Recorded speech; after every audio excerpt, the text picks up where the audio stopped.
1080 The Fan. Oh, happy draft day, everybody. Happy Thursday. Good morning. What is happening? 10 hours, 59 minutes, 44 seconds till the NFL draft. I don't know when I developed the sickness, When you caught the fever. but I've been catching it this year. I think this draft is going to be awesome. I haven't even had one cup of coffee yet, and it's flowing through my veins, jacked up right now. This is the only day of the draft that I will watch or pay attention to. I'm not a Friday through Sunday guy. I don't know about you guys. But I don't dabble much on the weekend, but I'll turn on a little Friday. Okay. Not watch it all the way through. Yeah.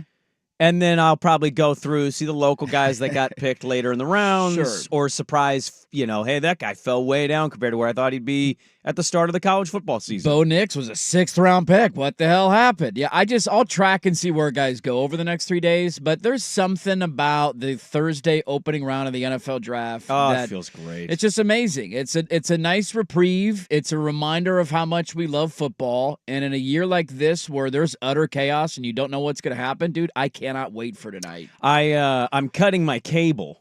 You're officially doing that. Yeah. I contemplated doing it. Get what happened to me last night. We have 2 TVs in the house. I know, humble brag. We're very rich. I only have was going to ask only 2? No, we have more than that, but 2 that we use usually. Okay. And I only have 1 cable box though. And so last night I was feeding the kid in the room without the cable box, watching the Oilers and Kings game. So you were streaming. But I was streaming? Xfinity streaming it because I didn't connect the dots to TBS and TNT Max. It's all the same thing. I could have just watched it on Max, but I didn't connect the dots. So I'm Xfinity streaming the game. He gets done feeding, put him down at 8:45. I'm like, dude, I'm toast. Turn the TV off, watch 5 minutes of it on my iPad in bed, pass out, go to sleep. I wake up at 2 o'clock in the morning to a loud conversation of people, and it terrified me. Like people just talking back and forth. And it took me 45 seconds to unclog the gutter and realize that somehow my phone started playing TBS again with no video. Just the audio. Oh, yeah. TV wasn't on. Was the screen locked? Screen was locked. Yeah, that's there was no why. lights, and I'm just I'm waking up what? And it was an episode of Modern Family, and I'm like, these voices are familiar. What is happening? And last night when I woke up at 2 o'clock by Xfinity Stream, I thought about canceling cable too. Who was talking, by the way? What was the dialogue? Do you know the characters? I don't know the character. What are they, 2 gay guys? Yeah. It was them. They were bickering about something. They have great scenes. Great dialogue. Just fantastic But stuff. when it's voices that are out of nowhere, it's at 2 in the morning. That's what it's not an alarm. I'm who's in the house? What's happening? Why are there gay guys here? And it was my phone playing Xfinity Why are there Stream. gay guys in my bedroom? What is going on here, dude? I'm confused, man. That's great. So I'm contemplating cutting too. I got some news that led me to further validate the elimination of Comcast cable. Sure, I think I know. I think you know what I'm saying without saying it. Yeah. And I just, quite frankly, as somebody who's gone from cable to stream to cable, I've done the snip, snap. The streaming for the cable company, I just can't believe how behind they are in 2024. Yes. I mean, you can't watch it outside of your Wi-Fi network. What are we doing with that? I mean, it's pretty easy to let me stream wherever I go. Well, Yes, DirecTV fixed that. That's why you got to go with the satellite stream and not the Xfinity See, stream. I'm probably going to go back to my old great friend, my beloved lover, the love of my life that we broke up and I married somebody else and I became kind of unhappy and she's single again, so I'm going to date her. YouTube TV. She's calling my name. They give you quad box action. They've got the NFL Red Zone. You can watch it anywhere at any time. It's the best. And I'm not getting paid by them to say that. I've long missed them, and I went back to cable for obvious Blazer reasons. And, well, now at this point, I'm just going to go YouTube TV. You're that done with the Blazers. It's we'll figure it out. We'll find a way. Because that's the only thing YouTube TV doesn't have, right?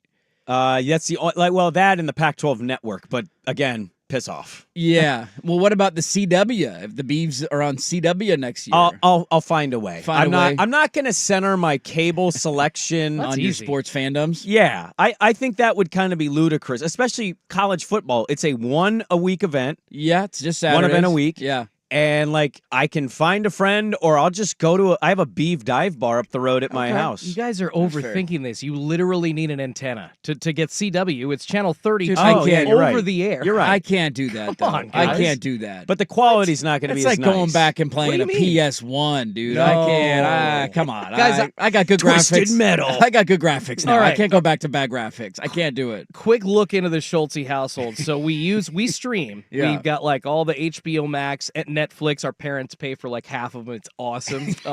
DirecTV Stream is This our is why I think you're still 20-something. When you say something like that.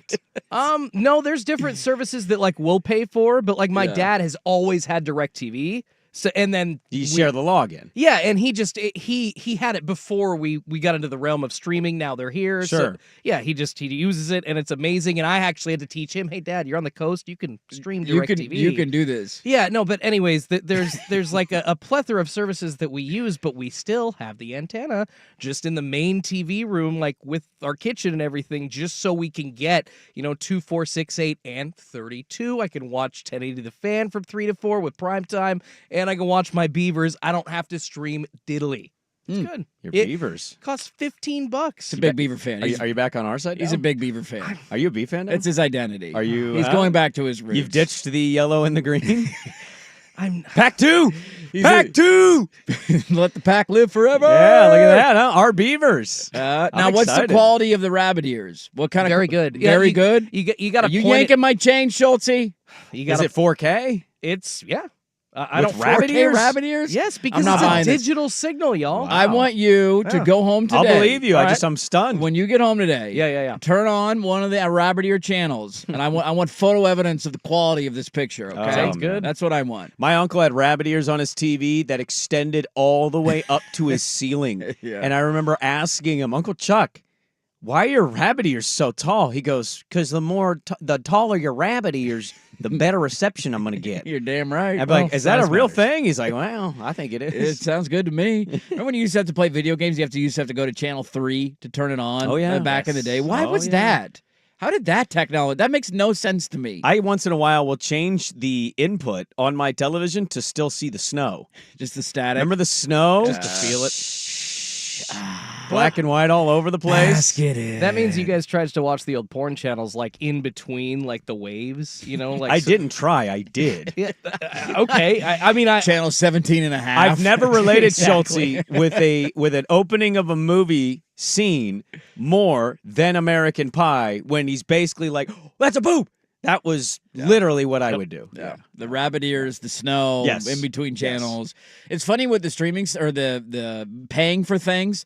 I've now gone, like, my parents have helped me out so much in my life that I now go the opposite and I give them my logins. It's like a pay it forward thing. I'm paying for Netflix for my little Yes. brother and my mom right now. And my brother always tells me I'm much done. longer? I'm done with Netflix. I'm not doing this anymore. And then I'm like, okay. And then all of a sudden I'll get a text of like, hey, what's your Netflix login again? Like once a month I'll get that text. Can you send me that password again? And then I get an update from Netflix. It's like, do you want to have another household stream your account? And I'm like, all right, this is great. Another $20 a month. The awkward part is if you have any family conflicts, and I know you're lucky, and I always tell my wife this about Dirt. He's very lucky not to have real serious family conflict within like his close circle of family. There's a lot on the outskirts, not in Sure. the nuclear family. Yeah. I don't have that situation. And No, so you the don't. awkward part is when your Netflix is being shared, you're the one paying for it, and you go, we're changing the password. We're not telling everybody on this Netflix account. Oh, that move. Yeah, it's always fun. when And you they're get just going to get an update during the middle of a show. Please log in. Dun, dun, what? Dun, dun, what? You always get the text from the ex, you up, and it's not about a hookup. It's about the Netflix. The Netflix hookup, login? Yeah. Well, can somebody explain the psychos to me who rent a place? Like you get an Airbnb, a VRBO, and they have smart TVs that then leave their login information on the TVs. That's creepy. Those psychos, I want to know what's going on that you just thought that. Did you forget? I think Were they you in- forgot to log out. just That's in a what that rush to is. leave? Yeah, that's what that was. They just forgot to log out. They turned the television off. They woke up. They packed the crap. They got the hell out You of got to there. get out of That's why here. you Yeah. bring your own Roku or Amazon Fire Stick. We bring We've one of done that those. before. Yeah, you just bring it with you. It's great. Not Yeah. that hard to do. It's also you can log in and then log out of your account. It's a very simple thing to do. I'm always a little disappointed. I know, like, I go to the coast a lot, so if we go to the coast, the channels, as much as I've been to the coast and watched television to the coast, you think I'd memorize their channels the way I've memorized our channels, but I haven't. But I'm always disappointed when they don't have a cable option. We went to the beach and it was March Madness was happening. I was like, oh, they better have cable. Luckily they did. So we had all the Turner channels and the CBS, and so we were good. But I'm always a little bummed if there's no kind of cable package at my rental place. The Max showing of sports, Max now, the app doing that, absolute game changer for me. It's nice to take an iPad knowing you can just open it, turn it on if it's a Turner-related thing. And right? to your point about the streaming quality, sometimes, like if I tried to, I was streaming that game on TBS last night on Xfinity Stream, and the quality's fine on the TV, and then you turn it on Max, night and day difference. Explain that one to me. Well, my guess, and maybe I'm wrong here, you were probably watching... Was it TBS you said? It was TBS. You were probably watching 755 on your stream. No, it wasn't. It was the 1200, it was the 1200, whatever that channel was. All right. Because it automatically, when you pull it up on stream on the TV, will automatically, even if you click like channel 55, it automatically goes to the 4K channel. And it just wasn't the same quality. Okay. Blew me away, man. I feel like that Max has kind of rolled everybody in perfectly, or brought everybody in with this beta of TBS and all their sports being smart move. Well, because it's beta, which means they are at some point going to charge for this. They're going to add it, like a $15, $20 a month package. And y'all are being like, oh, this is nice having it on the iPad. Damn, they just got another $20 from me. I mean, you're not wrong. Somebody's saying, by the way, too, that the CW is on YouTube. Oh, great! So I haven't been on YouTube in years. I didn't remember what they're. You can watch Winterhawk playoff games. Let's go. I want to watch my co-host call hockey. Thank you. You haven't been on YouTube in years, but you watch YouTube TV? No. I'm saying I haven't had YouTube TV for like 2 to 3 years. Oh. I used to have it and share it because YouTube TV. The cool thing you could do with that is you can. Last time I checked, I haven't done it in a while. I believe it was $75 a month. You could split it with up to 5 people. So everybody has their own cable version of YouTube TV, and that's still the thing. They're not going Netflix on your ass like different addresses. We're gonna crack down on this. I'll let you know if if you're interested, because man, $244 a month is it's steep. And then I stupidly thought I could write it off on my I printed all this stuff out. I brought it to my tax person, and I walked in there as if I knew I could write it off, and I said, "Here you go." She went, you're not a 1099 employee. I go, nope. She goes, can't write it off. I went, awesome. Cool. Thank you. Glad I got all the channels this year. I upgraded my package this year. I did. So I could write it off on my taxes. I basically kind of got hoity-toity. I was like, oh, I'm going to take that channel in that channel in that package. Discovery plus and minus channel. I want that one too. You guys got a mic at home and a camera. Just start a sole proprietorship and write it off that way. Your tax person did not do you very much help. Schultze, I learned a lot of stuff this year doing taxes. Yes. Yeah. We checked a lot of boxes. I went to a chain. I go to a chain to do my taxes. One, I'm too stupid to do them at my house by myself. Two, I never book the private, solo tax person working on their own. I just panic and go to the chain. The chain texts me, hey, is your appointment still good? And I'm like, yeah, let's do it. Great. So you maximize your finances right there. Oh, me and my wife got in the car. We're like, we're doing so many things wrong right now. Taxes suck. You're not wrong. It's an absolute pain in the ass. You usually wait until the last couple of weeks, and you're like, all right, I got to get this done. The clock is running. I got 2 weeks left. We need to finish this, and you get it done as quickly as possible. I'm fascinated how this is going to work. I'm very eager to also follow your journey. And maybe we're splitting. I didn't watch the Blazers at all last year, and I had cable. So I heard that a lot. I've had a lot of people tell me. Not too worried about missing their games next year. I had somebody yesterday that I would classify as big Blazer fan that cares deeply. And I know you won't believe me when I say that.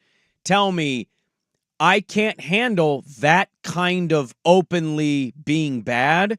I watched 2 games, and I looked at them. Well, I didn't look at them physically, but I was like, 2 games. Wow, I'm not going to be able to talk Blazers next year on my radio show.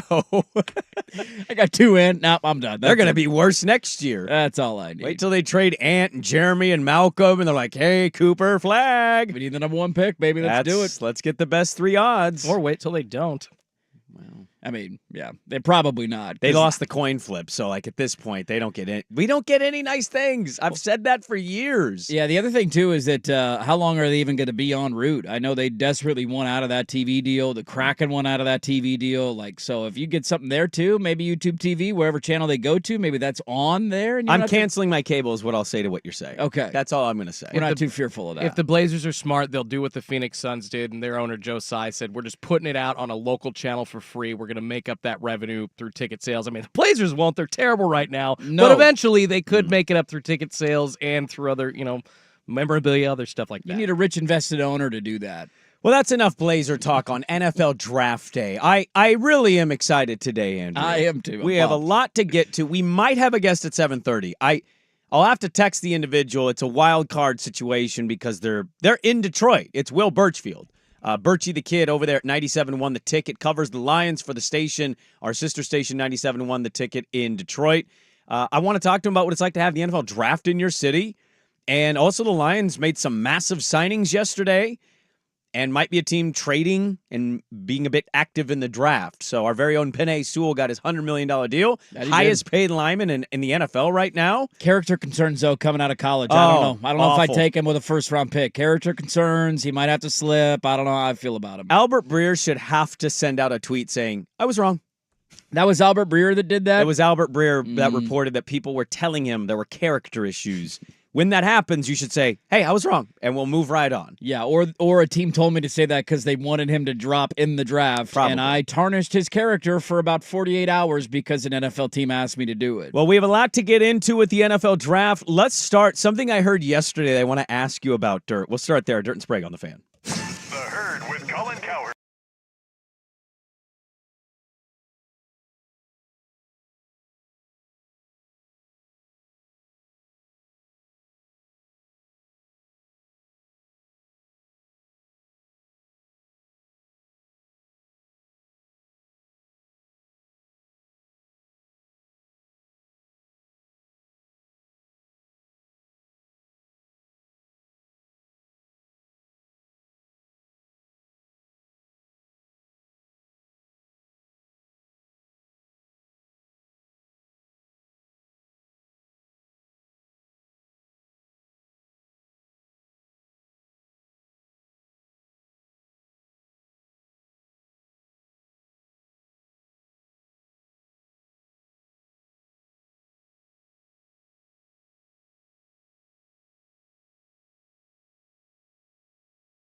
Welcome back in.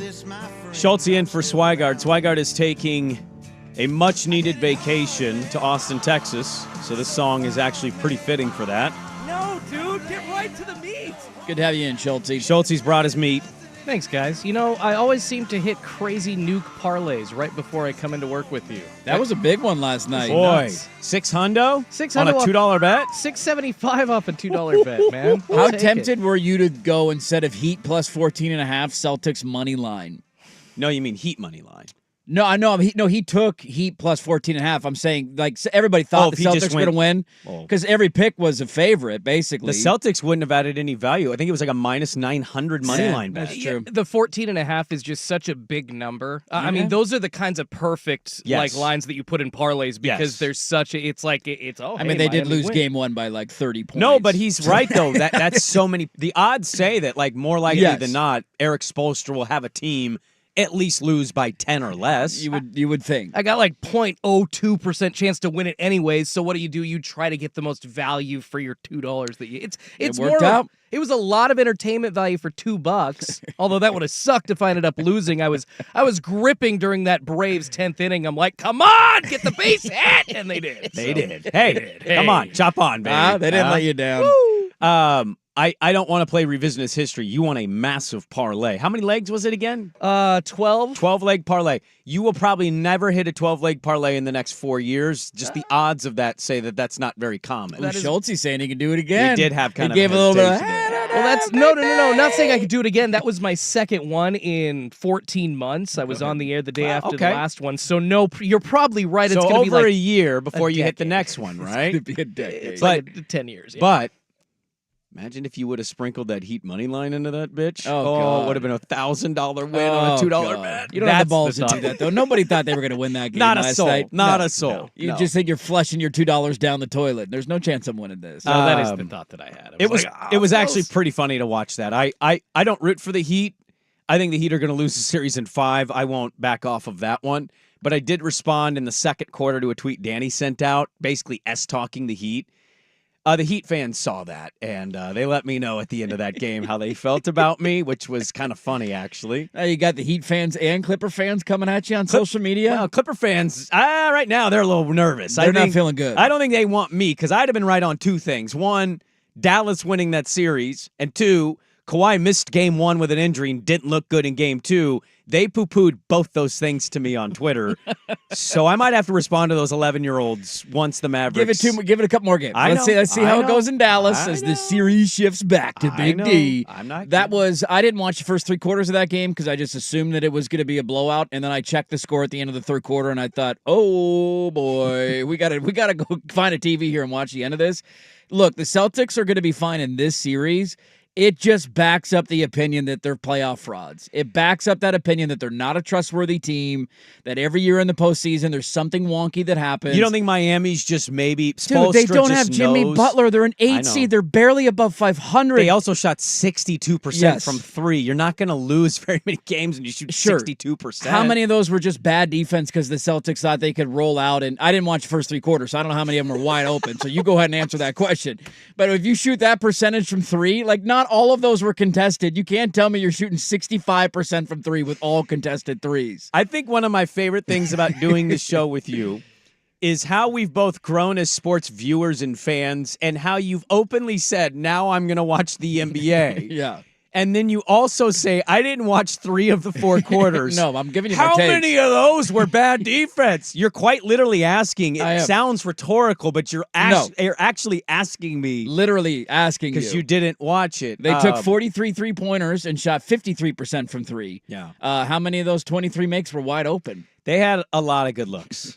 They had a lot of good looks. That's bad defense. They also just in fuego. Yeah. Everybody was hitting their threes. You're going to have those games. I think I've come up with this. You did a Quake take that was probably on the Richter scale, a 3.8 on Devin Booker. I think everybody ended up agreeing with me. I was a little bummed by that. I wanted some pushback, trying to, rattle everybody's cage a little bit. I'm not going to give you a Quake take per se, but I think I've nailed down a comp.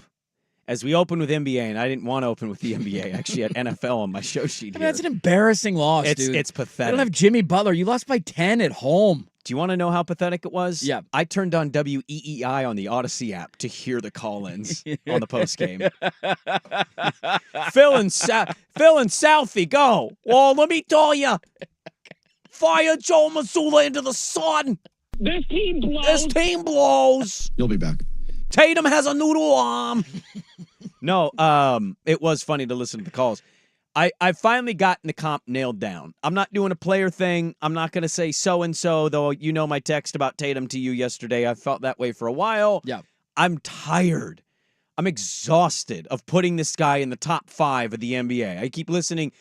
Yeah, I listen to all the national pod. Gotta have Tatum in the first team All-NBA. They won 65 games. No, you don't. He's not a top 5 player in this league. Did he close one of those out? No. This team, do you know who this team is? Who? They could win the title this year. They could. This team is the 04 Pistons. They're not the Nuggets. They're not the Lakers. They're not the Spurs. They're not the Bulls. This team is a very well-constructed team, very put together, very balanced. They're the Pistons in 04. Think about that. Chauncey, Hall of Fame, all-star level basketball player, probably what Jason Tatum's going to be. Rip Hamilton, one of the best 2 guards in the NBA for like a 4 or 5 year stretch. Yeah. Jaylen Brown, Rasheed Wallace, see Kristaps Porzingis. I mean, you just go through the roster and it's like a lot of really good players. I'm not sure there's a great player in there. Just a very put together good team. A team full of, top 20 guys. There's probably 3 to 4 of them on the team. You go to top 30, there's probably 5. So, like a very well-constructed team. I don't know if they'll win a championship. They certainly still can. But I think they comp the most to the 04 Pistons than they do any other situation because I don't think they have a true alpha, number 1, lockdown, gonna rip your heart out guy. I think it's a collective. They hope and they want it to be Tatum. And then you get example after example after example in the postseason with Boston of Jaylen Brown being the better player. He was a lot. He was this better year. last night. He took a step this year. He was better in the NBA Finals when they lost to Golden State and Tatum disappeared. Like, excuse me, he has largely been their big guy in big moments, and he's the guy they want to trade. He's the guy that they wonder, should we ship him out to get Tatum a better running mate? Tatum's supposed to be the guy, and you have all these playoff examples where he's not. If they win 64 games this year, which I would argue is largely aided by the horrendous bottom half of the Eastern Conference. The bottom half of the Eastern Conference is an absolute utter joke, and they're going to play all those teams twice, and that's going to benefit you a little bit when it comes win-loss record-wise at the end of the year. I am rooting like hell against Boston just to see the sheer panic. Oh, it'd be hilarious. If they don't even make it to the finals this year, that is an epic failure. There's nobody in the East that should scare you. New York is the epitome of the team that you just explained. Brunson's a good player, but get out of here. He's not top 5, top 10 guy in the league. Philly's got their center on one leg. They're already down 0-2. Milwaukee's been a dumpster all year, and their best player's out. We don't even know if they're going to get out of the first round. Like, where's your threat? There is no threat in the Eastern Conference. Yeah. If you can't get to the NBA Finals, I can't wait to see the panic there. I hate to agree with the Joe and Southie take from angry Boston fan talking about like Joe Mazzulla needing to go, because everything you guys said about the roster is correct. However, what the hell is the head coach doing allowing a 1-for-9 shooter in Kristaps Porzingis to play at all in the fourth quarter? Yeah, he hit a bunch of threes. He was one of your leading scorers in game 1. But that's how the playoffs go, right? You go with the hot hand, and if the hot hand isn't hot anymore, you sit his ass down. What the hell are you doing letting him take the ball at all in the fourth quarter? I'm like, guys, Sam Hauser would have been a better option for you than Kristaps. I firmly believe that he was just standing there taking up space. They only had 4 players in the fourth quarter instead of 5 on the court, really. And there was a center on the floor last night, too, by the way, who had 21 points and 10 rebounds and was very efficient in 40 minutes. And it's a shame that we didn't have a chance to get him in the draft. It's a shame. 3 first-round picks. Couldn't bring that one on. Would have loved Jaime Jaquez. Just want to throw that out again. Jaime Hive. Jaime Hive with a J. Jaime Hive's a good player. Yeah. I have nothing on Pelicans Thunder. The game sucked. I'll just add this one note. Did you watch any of that game? Thank you. No, I did. You did? What the hell's the matter with you? I gotta. What the hell's the matter with you? I only get the NBA playoffs once a year. It's Leave a me game alone. 2, first round, It started off 1-8. well. I watched the Edmonton hockey stuff. Okay, leave me alone. I watched sports yesterday. Leave me alone. I saw this from Brandon Goldner on Twitter at GoldnerPDX. This is my only Pelicans Thunder note. CJ McCollum has shot above 50% in only one playoff series in his career, and it was when the Blazers got swept by the Pelicans. That's the only one? Only time. Really? Yeah. I would have told you that series against Denver when he went off in Nope. Game 7. Nope. No, he didn't in that Only series. one time his whole career he shot above 50% from the field in the playoffs. Well, I'll ask another non-rhetorical sounding rhetorical question. How bad was CJ last night? They lost by like 30. I know. I saw the final score. I don't think I need to answer that. Okay, I'm assuming Just show you the final score and you figure it out. He was bad. He was making bad again. 35 mil. What does he care? Yeah, I mean he doesn't. That's kind of always been my problem is he misses the game winner and he just trots back to the locker room, gets his nice suit on. I've got a wine company. I'll never forget the overreaction takes that are so spot on that I agreed with when he sold his house and we realized that he didn't have a hoop in his home. It still bothers me. Like that rubbed me the wrong way. Dane was getting traded. And he's like, I still need a massive gym in West Lynn. It's like, okay, great. Dude's an NBA player. During COVID, they didn't do anything for like months. He wasn't getting shots up. What are we doing? He was Lucille Ball. He was just smashing grapes in a bin.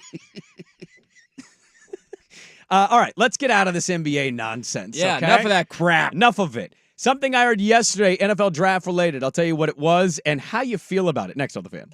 This is Draft Week with Dirt and Sprague. Brought to you by Crunch Fitness. Now, from the Fan Sports Desk, a Sports Center update on 1080 The Fan. This update brought to you by Vulcan Design and Construction. Check out their award-winning outdoor living designs or schedule your free design consultation at vulcandc.com.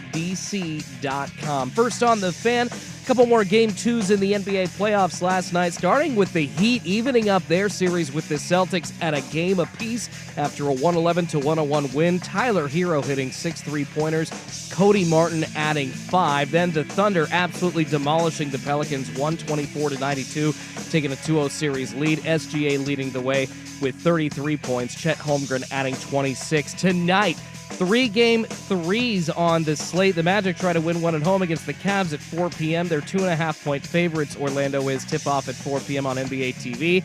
Then the Knicks going to try for a 3-0 series lead in Philly. The 76ers 5.5-point favorites despite Joel Embiid being listed as a game-time decision. 4:30 tip on TNT for that one. Then you got the Lakers back at home in L.A. hosting the Nuggets, trying to win their first playoff game as a 1.5-point favorite. That's a 7 p.m. tip also on TNT. And it's finally here. Round 1 of the NFL Draft gets going this afternoon at 5 p.m. Coverage getting going over on 910 ESPN at 4. And in baseball, the Mariners getting halted by the Rangers last night, and Texas does take control of the AL West with that 5-1 win. Seattle trying to get the series win this morning with Luis Castillo and Andrew Haney on the bump. First pitch at 11:35 on Root Sports. More sports scores and stories in 30 minutes. I'm Schultze at the 1080 The Fan Sports Desk. Listen live or on demand on the Odyssey app, the Fan's desktop player, or tell your smart speaker to play 1080 The Fan.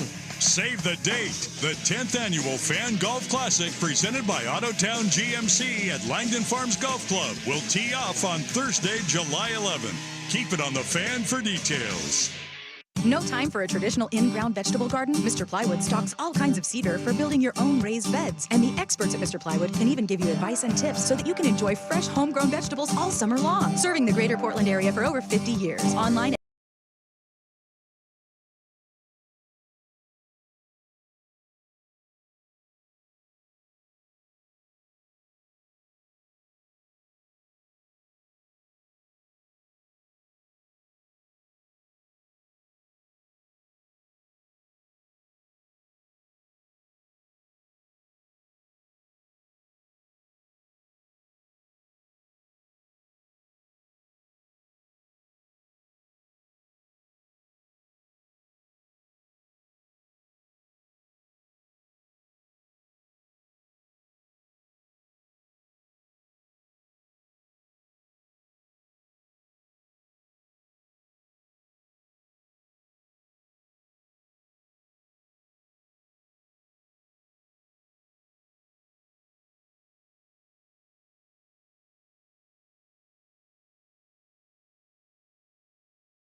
Don't you dare ask me why.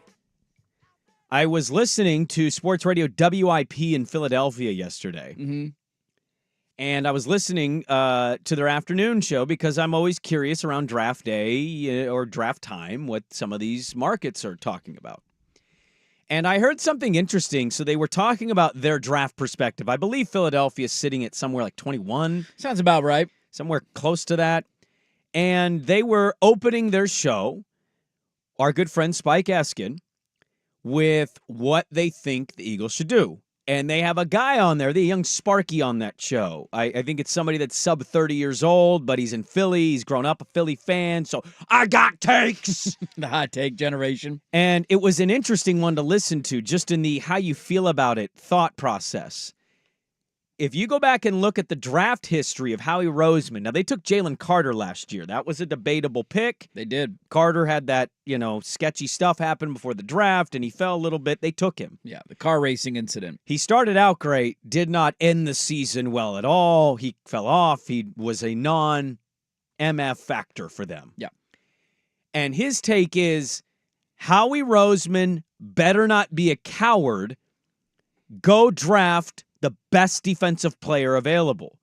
He believes Philadelphia doesn't need any help offensively. Now, Eskin and some of the listeners disagreed with that, said, hey, we just lost Jason Kelsey, huge leader, valuable player.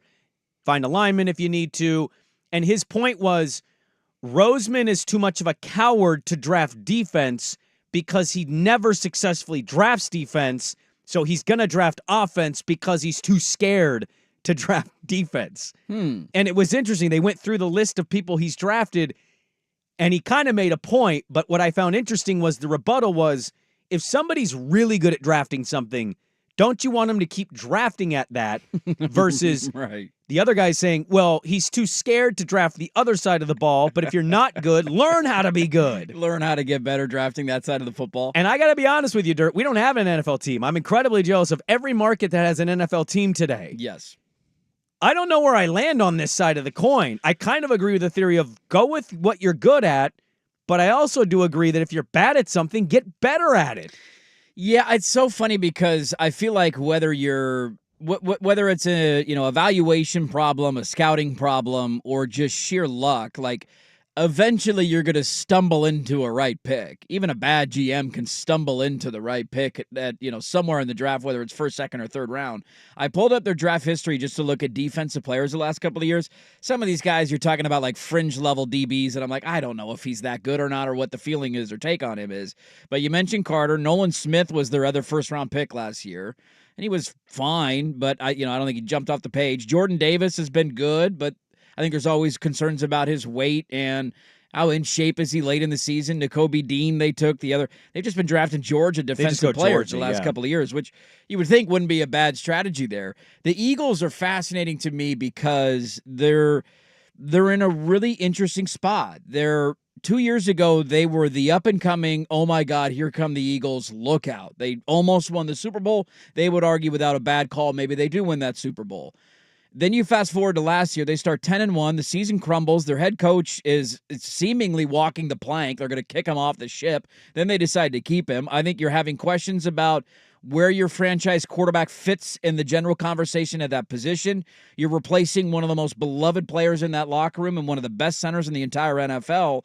And the biggest reason why I think they slipped late last year was their defense wasn't as good as it was the year before. So to this person's point, he hasn't been at a great track record the last couple of years drafting studs with an immediate impact. Do you agree with the take, or do you agree with if you're general? If I don't agree with that take. I don't. I think he's good at drafting offensive-based players. Like there's scuttlebutt they might go receiver again, and it's like.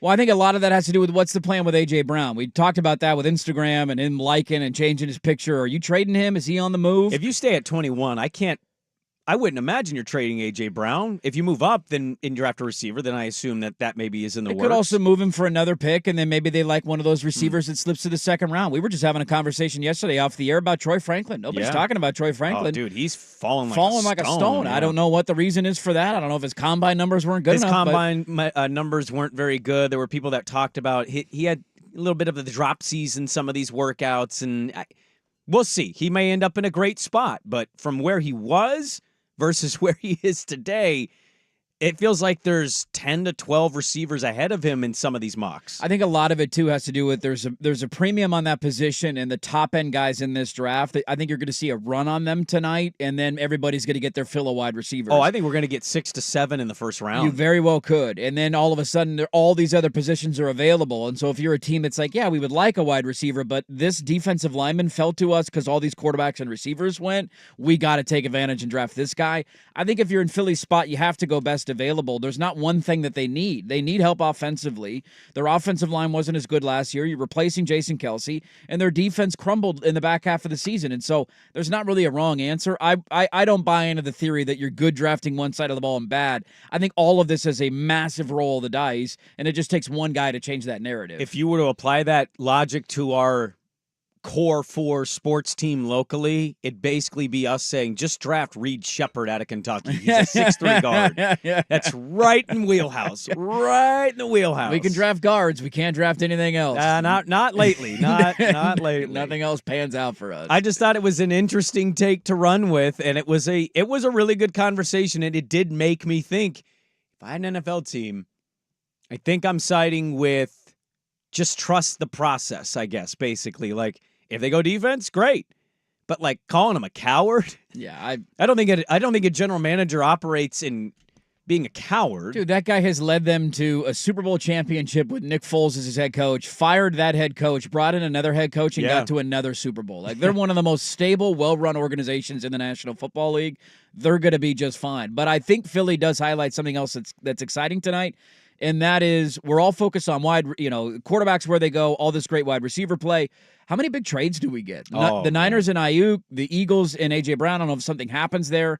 The Raiders and Devontae Adams. I don't know how I feel about that, but there's all that scuttlebutt out there. Like, depending on some of the mocks, I don't know if they're moving a wide receiver. They might not. Maybe other what picks. They want to be drafting. They could go get a quarterback, and they want him to pair with Devontae Adams. But these other lingering pieces that could end up having a massive impact tonight, and then going into next season, make it really fun. The latest on where Bo potentially could end up. An update on Penix as well. The other local guys, Rome, Fuaga, Fontenot from Washington. We got a whole lot more. We got a lot of NFL draft coverage. We're back with more on the NFL draft. Dirt and Sprague on the Fan. Oregon Ducks football is back.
Fan. We got a lot of great draft coverage. I'm sure Danny and Dusty are going to dive fully into it, 12 to 3. And then Nemec, our good friend, is going to be on with Isaac and Suk on primetime today. So we've got, and they'll give you obviously all the picks as they go on. I think they're trying to play him live. I heard that yesterday. Trying to play him live. That's usually what they do. That's their thing. Yeah, Buck doesn't want to do it, though, because we don't have the ability to hook up the TV anymore to the board, where you used to be able to just watch the TV and then pot up the board. So how do they do it live? He has to pull it off of ESPN radio. Oh, okay. Which makes it a little more challenging because then he has to listen to radio and then... He's got to hit a different button. It's a different That's button. tough. It's multiple buttons. That's tough. A lot of More work for buttons. the producer, baby. Well, Nemec's going to be on that show today, so keep it locked and loaded on the Fan, as they say in the radio biz. Nemec is a draft nerd, and I say that in a very endearing way. A nut. He is a draft nut. He's a nut.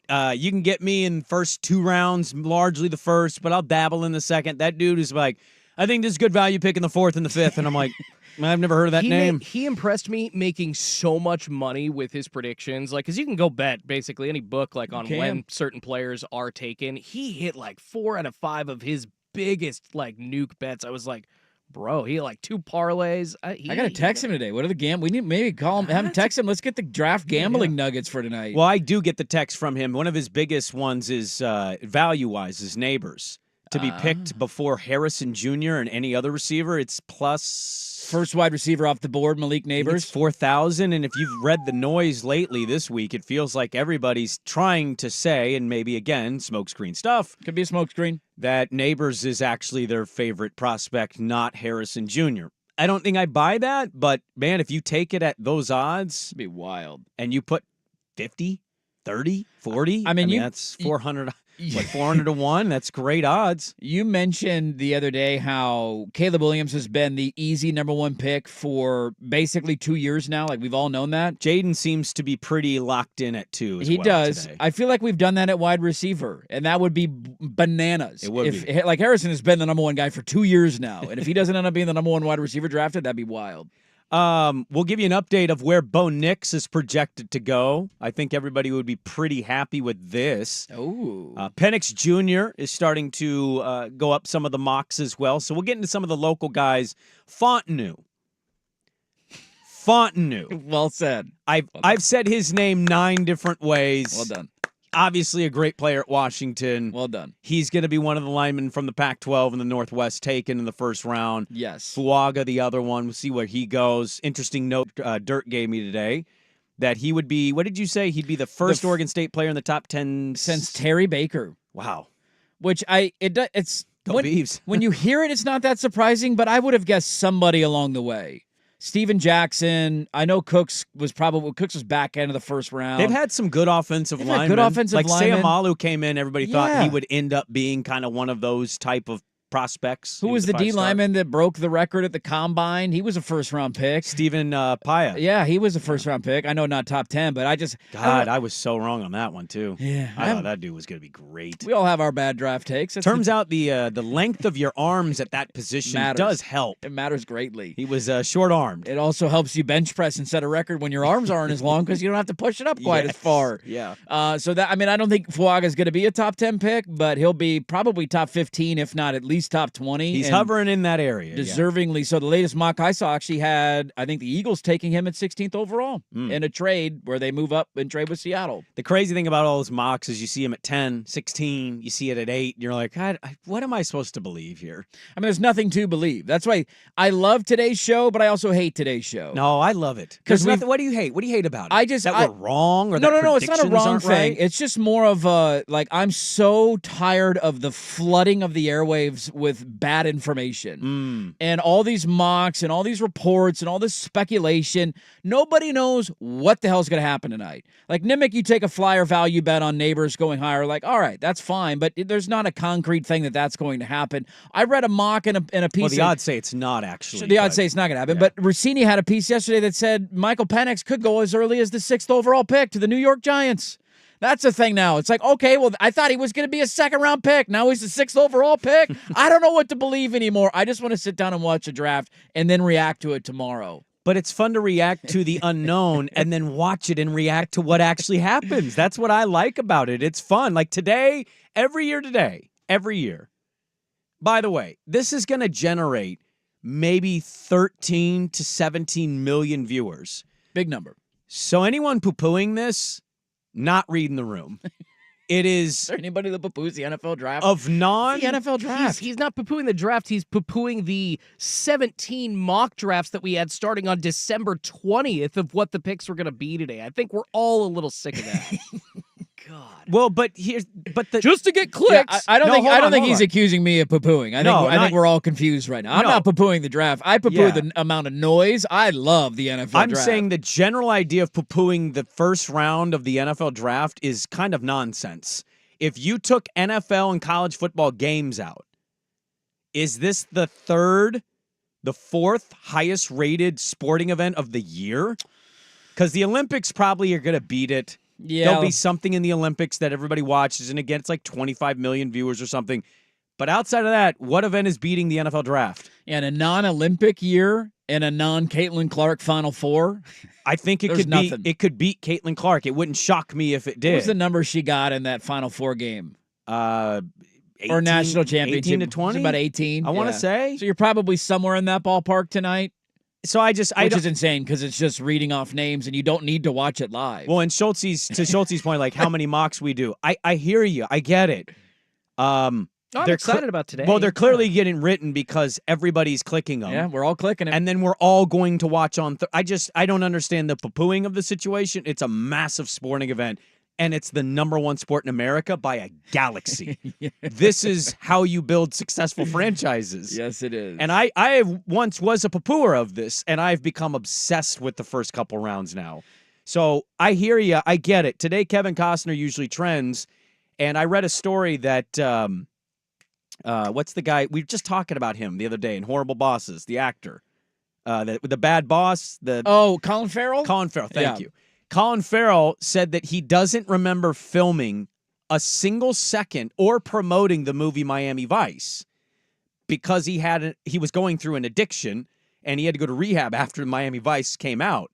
He goes, I don't remember anything about that movie. Not a line, not a scene, not where I was, nothing. Sounds like me in college. Which is crazy. I think that's partially the nickname. I wonder if Kevin Costner wonders when somebody goes, you're trending again today. Why do I always trend right now? Does he remember that he did draft day? He is like 80 years old almost. He is 80 years old. He's getting up there. I don't know. He doesn't strike me as a substance abuse guy. No, I'm not saying he is.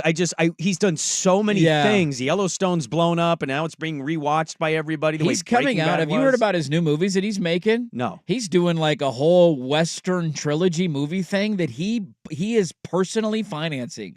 If they flop, he is bankrupt.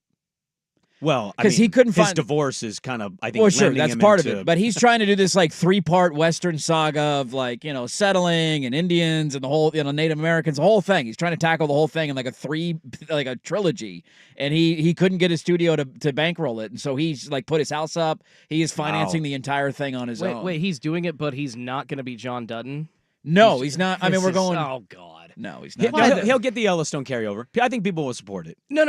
He's not playing the same character. They Well, have this but he Yellowstone. is. But he bit- is. Hey, but to Schultz's point, he is. I mean, but it's yeah. No, it's not- he is. He is just Come on. a century earlier. That's which fine. is, make it a relative. The way that Marty McFly would see his relative in the they Old already West. did that with Yellowstone. They have those shows. Harrison Ford is his relative, Oh. and Tim McGraw is his relative. Still coming out with another one, actually. Are they really? 1945. Oh, something like that. 1945. Yeah. There you go. Shows you how much I've watched that show. I'm a Oh, big wow. Yellowstone guy. We did that Are on you? we did that on leave.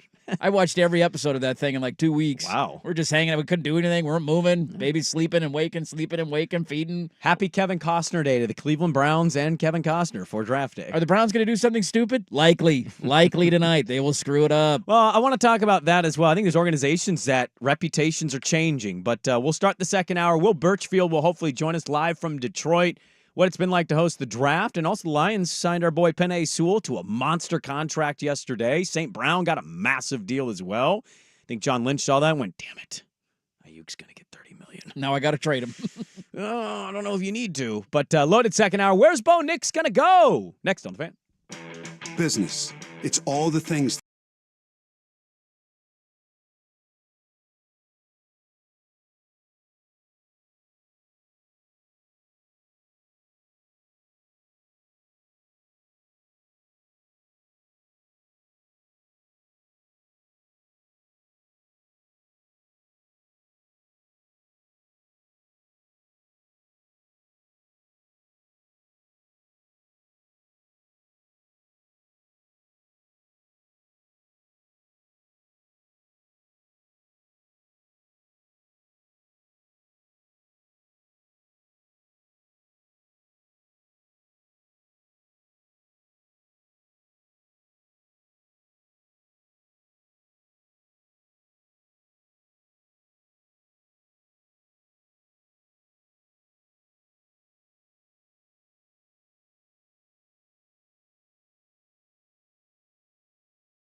We'll get to a lot of this. My wife hates that noise.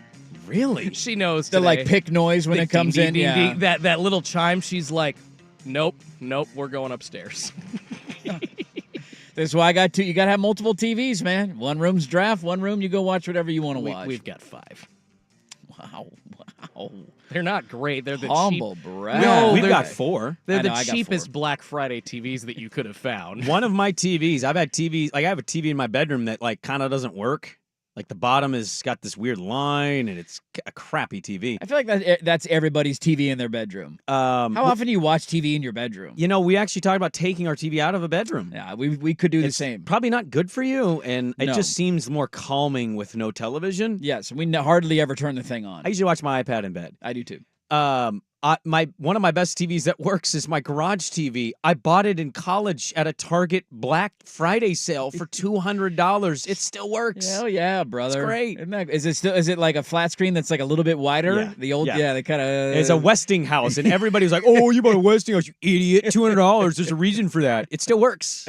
Who got the last laugh? Remember when 3D TVs still a thing? No, that was God, that no. was a I was phase talking for a about while. curved TVs the other day with Curved, somebody. yeah, that's right. Everybody thought that was going to be a thing, and I was always like, "Seems kind of stupid." I can see the whole TV if it's flat. I mean, I don't And really then I need to- never saw anyone buy one. I went, "Yeah, this is exactly what I thought. Nobody will buy this." Who wants to put glasses on to watch TV in 3D while they're at home? Put your glasses on, everybody. Well, VR took that over too. Like, honestly, the coolest technology available right now, being able to put on a VR headset and see an NBA game like you're courtside. Yeah. To me, as a sports fan, that's just tops. I'm not going to buy it, but I'm interested in experiencing it because I have heard it could be amazing technology. Like makes it feel like you really are courtside. Yes, that would be awesome. Will Birchfield, our good friend Birchie the Kid in Detroit, hopefully going to join us at the bottom of this hour. It's got to be amazing. I wish Portland. We got called transphobic last week for making fun of bridges. It's one of the more random comments I've ever received as a radio host, and the person provided no context to that claim. No. But one of the things that I hate about our city is the fact that we don't care more about sports. And certainly you can listen to this and go, well, yeah, who does care about dumb sports? Only you idiots. Okay, that's fine. I wish Portland, much like the NBA draft in 1992, even though we don't have a team, I wish we had somebody that was like, yo, let us host.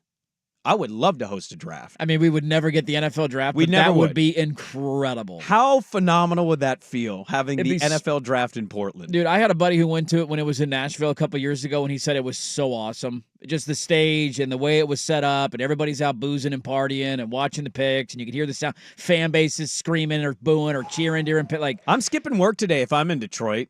I'm going to go and I'm going to start having a beer at 11 a.m. and Yeah. I'll meander around to some different local spots. And then the party's probably going to start around 3 o'clock their time. And there we go. Could you imagine, like, Waterfront Park down at, Oh. NATO Parkway? They build some kind of platform out on the water to extend Oh, like the Last stage. Chance Summer Dance. They're so. Oh my God! Remember that? I do. The city would be shut down. It would be amazing. It would be amazing. We never will get it. So we'll talk with Will Birchfield. Also, the Lions made some massive signings. Might be trading in or out of the first round. We'll have to see. So we'll talk with Will Birchfield coming up at 7:30. Quick breaking news, non-NFL draft related, because I want to get to Bo Nix. Jeff Baker, Seattle Times, columnist there. How coincidental is this? He just tweeted 40 minutes ago, the Seattle Kraken have announced that they have parted ways with Root Sports. They will produce their own, quote, free, end quote, game broadcasts on King 5 and Yes. Kong. They have a King and a Kong in They Seattle? do. I That's think Kong's badass. their, like, it's one of Like the, the like, Fox 12 CBS. thing? Yeah, it's Okay. something like that. One of their local. Coin and CW type of partnership? Theirs is Okay. Kong, yeah. That's pretty smart, It King and is Kong. They will do that with Kong and King, with landmark Amazon Prime streaming deal as well. So the Kraken are one of the 3 franchises with Root Sports. They're out. I've been talking to folks up there in the hockey world who have been bemoaning the disappointment in that deal and how bad Root Sports has been for them, how frustrated their fans are. It's a network that only cares about the Mariners. It's owned by the Mariners. They don't like getting kicked to Root Sports Plus. They don't like competing for airtime. They don't like competing for content. All of this sound familiar, Portland? It's kind of the same thing we're all going through right now. It's been a horrible deal for the Blazers as well. And then especially when it got kicked up to the upper tier package when the team was the worst they've been maybe in the history of the franchise. They have been frustrated and pissed for a long time. I didn't think it was going to happen this quickly. I also wouldn't be surprised if they try some streaming element with Amazon being based up there, and that has been speculated as well.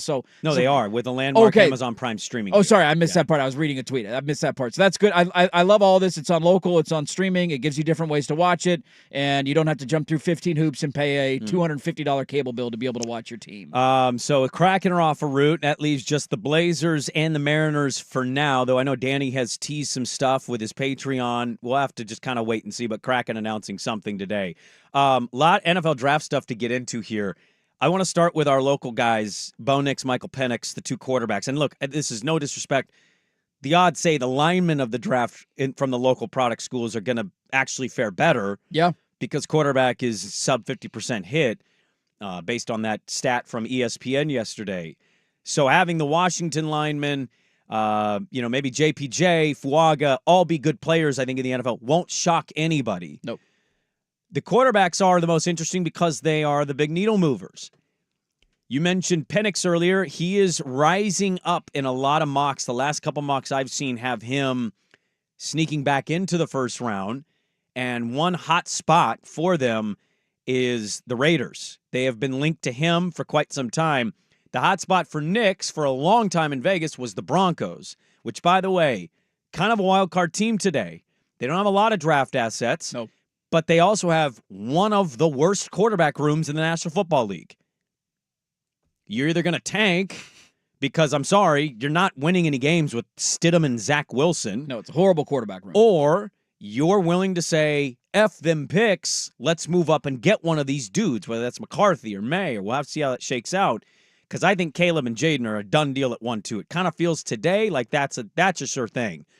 Bo Nix in the latest mock draft from Field Yates, the Rams. And I don't know how you feel about it, but how do you feel? You feel amazing you if he goes to the feel Rams. amazing, That's right? a dream scenario. I think now, where does he have too. him going to the Rams? First round or second round? Does he have First round. Okay, he first has, round pick of the Rams. Yes, so Penix and Nix are both first-round guys. Give me just a second here. Dude, if you could pick a spot 19. to 19 the Rams overall. are at 19. He's got Bo Nix going and basically being the heir apparent to Matthew Stafford. A situation we just saw in Green Bay. Yeah. Stafford's probably got 2 years left. You let him learn under Sean McVay.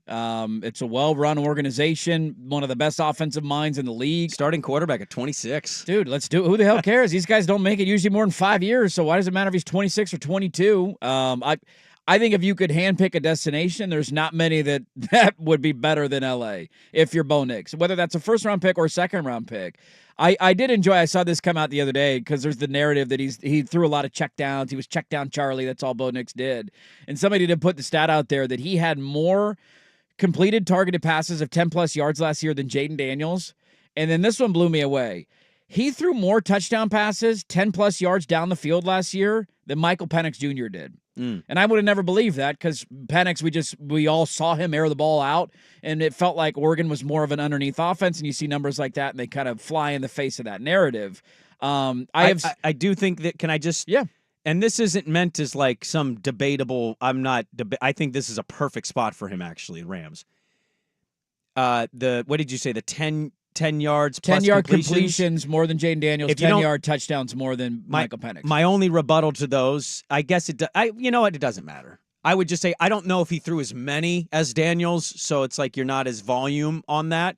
And the other thing is, if he didn't throw as many, I would say it's even more impressive that he had more because then his completion percentage is even higher. Well, but I think on the long distance touchdowns too, he had one of the best deep ball completion percentages in college football last year. His completion percentage in general was the record-breaking one at 77. We also saw Franklin and Tez catch some of those balls, bam, gone. Just instant fast dudes, get the ball in the right spaces and allow them wiggle room to move up. It's not necessarily a response to poo-poo him.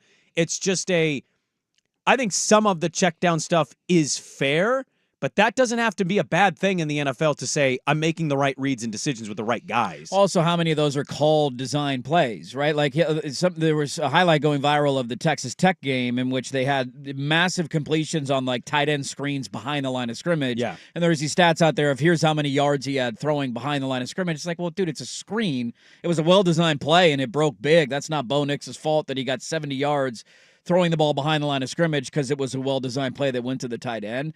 I have no clue where he's going to go. I think this is a great fit. I've seen a lot of mocks that have him slipping into the second round, which also wouldn't surprise me at all. I think he's kind of the odd man out of these 6 names that we hear. I'm very confident we're going to see 5 names called in the first round. 6 would be bananas, and Bo would be the 6th. But the Rams would be a great fit to get him. I also think if you're like picking and choosing the other teams that are in the mix, Denver's the other one that would stand out. I think Minnesota's making a play somewhere else. I would put Minnesota on the pecking order ahead of them. Seems they're in on May. There's a lot of smoke on May moving up, try to get him. McCown coached him, right? Or had some relationship with him in high school. There's some sort of connection there. There's a lot of smoke with McCarthy there as well, that their brass loves J.J. McCarthy, so we'll see how that works out. But I think if it's not the Rams, Denver, just with Sean Payton's history of quarterbacks, would be one of the better fits, and I don't think he would start him right away, but the Rams would be a dream scenario. As the resident Rams fan, who I mean, it was my dream scenario to watch like Kellen Clemens hopefully get drafted to the Rams back in the day. No, he went to the Jets. So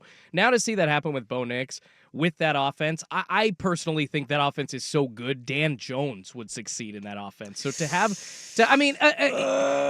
step. Schultze, I got a line. all right. That's not a knock on the offense or McVay, but I got a line of player that I'm like, okay. It's more the how'd point. John Wofford fare after a while? Hey, you be nice to John Wofford.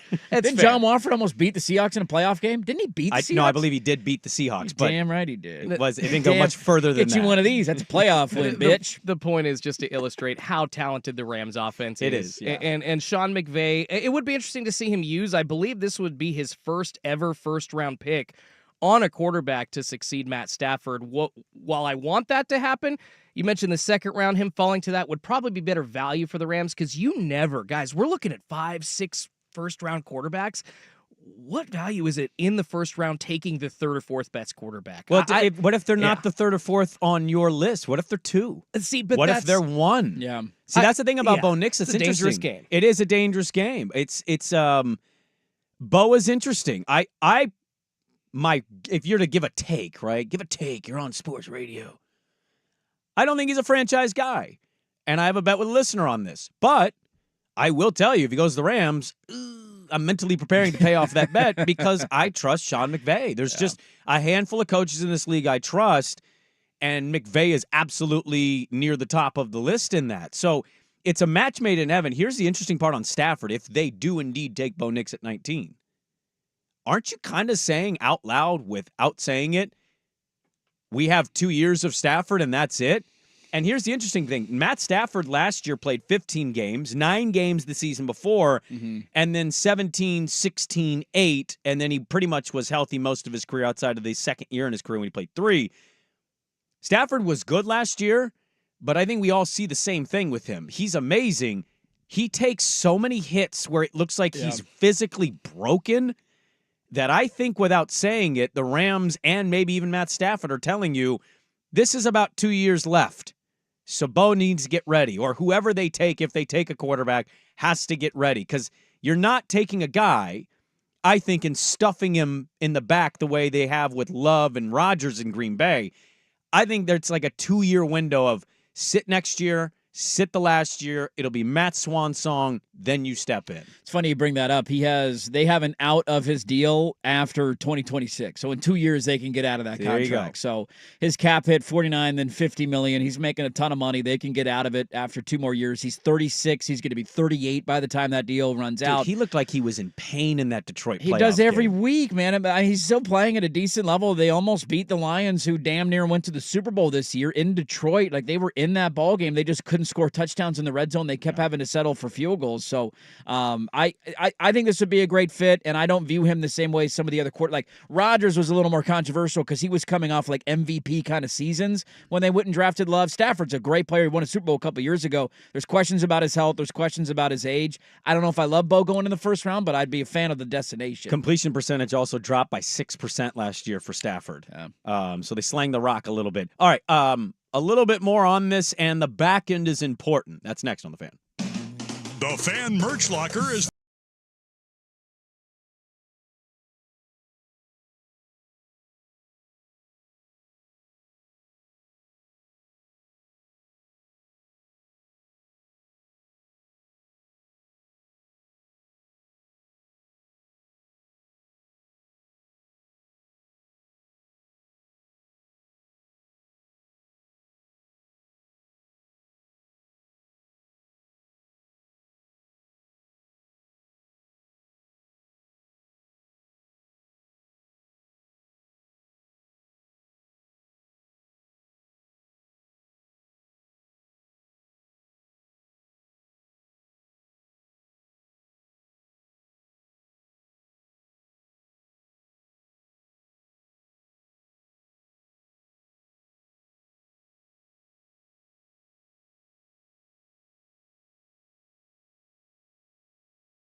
Would Bo Nix be better off, Denver or the Rams?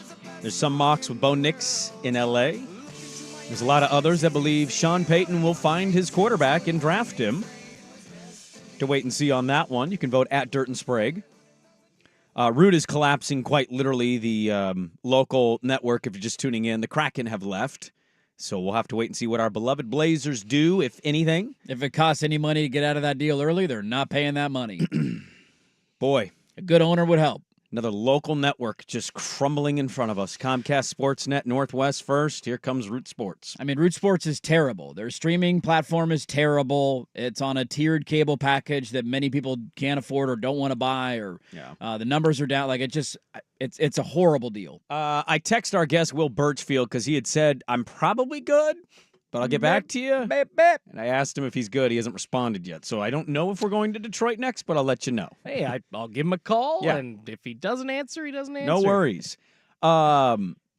Just talking about the NFL draft. You know, the underrated part here is we debate all of these trades. Kyler Murray, today's immaculate. The vibes are great. Does that mean they're getting Harrison Jr., or what are you doing there? It'd be funny if 3, 4, and 5 stayed put and we didn't have all this massive trade-in, trade-out stuff. We don't talk enough, I think, about the back end of the draft. No, we do not. We love the top end. It's filled with some of the same teams until they can break their... Like Chicago, I heard this on the ESPN show before, and I thought it was a good point. Doesn't Chicago feel like they finally have got their S together? I mean, I don't agree with the coach they kept, but everything else, like they've got targets, they've got weapons, they've got defensive guys. Feels like, and I like Caleb, they've kind of figured some stuff out, but maybe you don't give them that benefit until you see it. We're also putting the cart a little bit in front of the horse there because we got to see what they've never had a franchise quarterback. Well, they got one today. Ever. They got Do one they? today, yeah. Are we sure of that? You're damn right. We're they gambling on that. Oh, yeah. The franchise quarterback. It's a minus 8,000 in my mind. Lock it in. Lock it in. Lock of the day. Caleb's going to be a stud. He only killed everybody he played in college. No big deal. Dropping 50 points a game. He went Sign 7-5. He went 7-5. He went 7-5. Yesterday, you said the defense was awful, but he went 7-5. He went 7-5. Did you not stand next to me down at Autzen Stadium on the field, Dirt? And literally we're sitting there watching Caleb Williams, and we're like, damn, dude. Like, even though their team's down, the talent he was a stud obvious. in college. You know who else was a stud in college? Marcus Mariota. Caleb was better. That's fair. Oh, okay. Caleb was better. Okay. Sorry. They each won a Heisman. One went to a national championship. Caleb was better. Okay. Sorry. You know who else won a Heisman Trophy? Yeah. Kyler Murray. How you feeling about him right now? He signed a massive extension. He did. Get to the point where you signed an extension means you did something right. Are we sure about that? Hey, he took the Cardinals to the playoffs. That Did- Cardinals are an awful organization. Did he take him or did Colt McCoy take him? Let's give Colt McCoy credit for that. McCoy. I think it was Cliff Kingsbury. Give Cliff Exactly. Kingsbury credit for that. Yeah, right. Baker Mayfield also won a Heisman in Lincoln Riley's offense. How's that working out? I mean, last year it was good. Look, but you don't prior want to that- root for Caleb Williams. I get it. I mean, look, I've heard you, he's loud got and proud. pink fingernails, okay? Oh, how I'm dare anti he. Caleb. I have a mustache that will not allow me to root for Caleb Williams. No, the Chicago thing's funny. Like, we're all just assuming that this is a lock and that he's a can't-miss prospect and that Chicago is going to be fine. And I have seen drafts in my life, and can't-miss prospects are not can't-miss prospects. I hear what you're saying. I mean in the general sense of the trade they made last year was pretty smart. That was a smart trade. And they got DJ Moore out of that. Yes. They picked up Keenan Allen. And They're only going to go as far as Caleb can take them.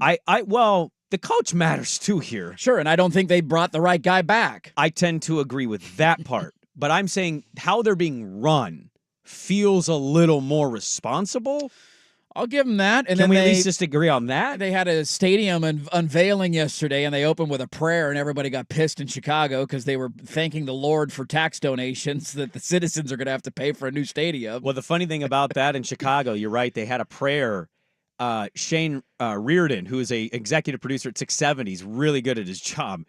He noted that right before the prayer, they played the song Cake by the Ocean, which is basically smacking cheeks right in front of the ocean. Thank you, Lord, for these tax dollars. Cake by the ocean floor. And it's like, well, right before the prayer? Okay. Logical. Makes sense. I mean, last year was a really smart trade. I've given them a ton of credit for that. Bryce Young was not worthy of a number 1 overall pick, and it panned out perfectly for them. I have to see Caleb do it in the NFL before I say the Bears are going to be great. Totally fine. I don't even know if they'll be great. I'm just saying they don't feel like the dumb, laughable Bears. They feel like at least they understand what's happening around them. Sure. And if Caleb has a really rough rookie year, which I don't know if it'll happen or not, nobody has any clue, we're right back to where we were a year from now.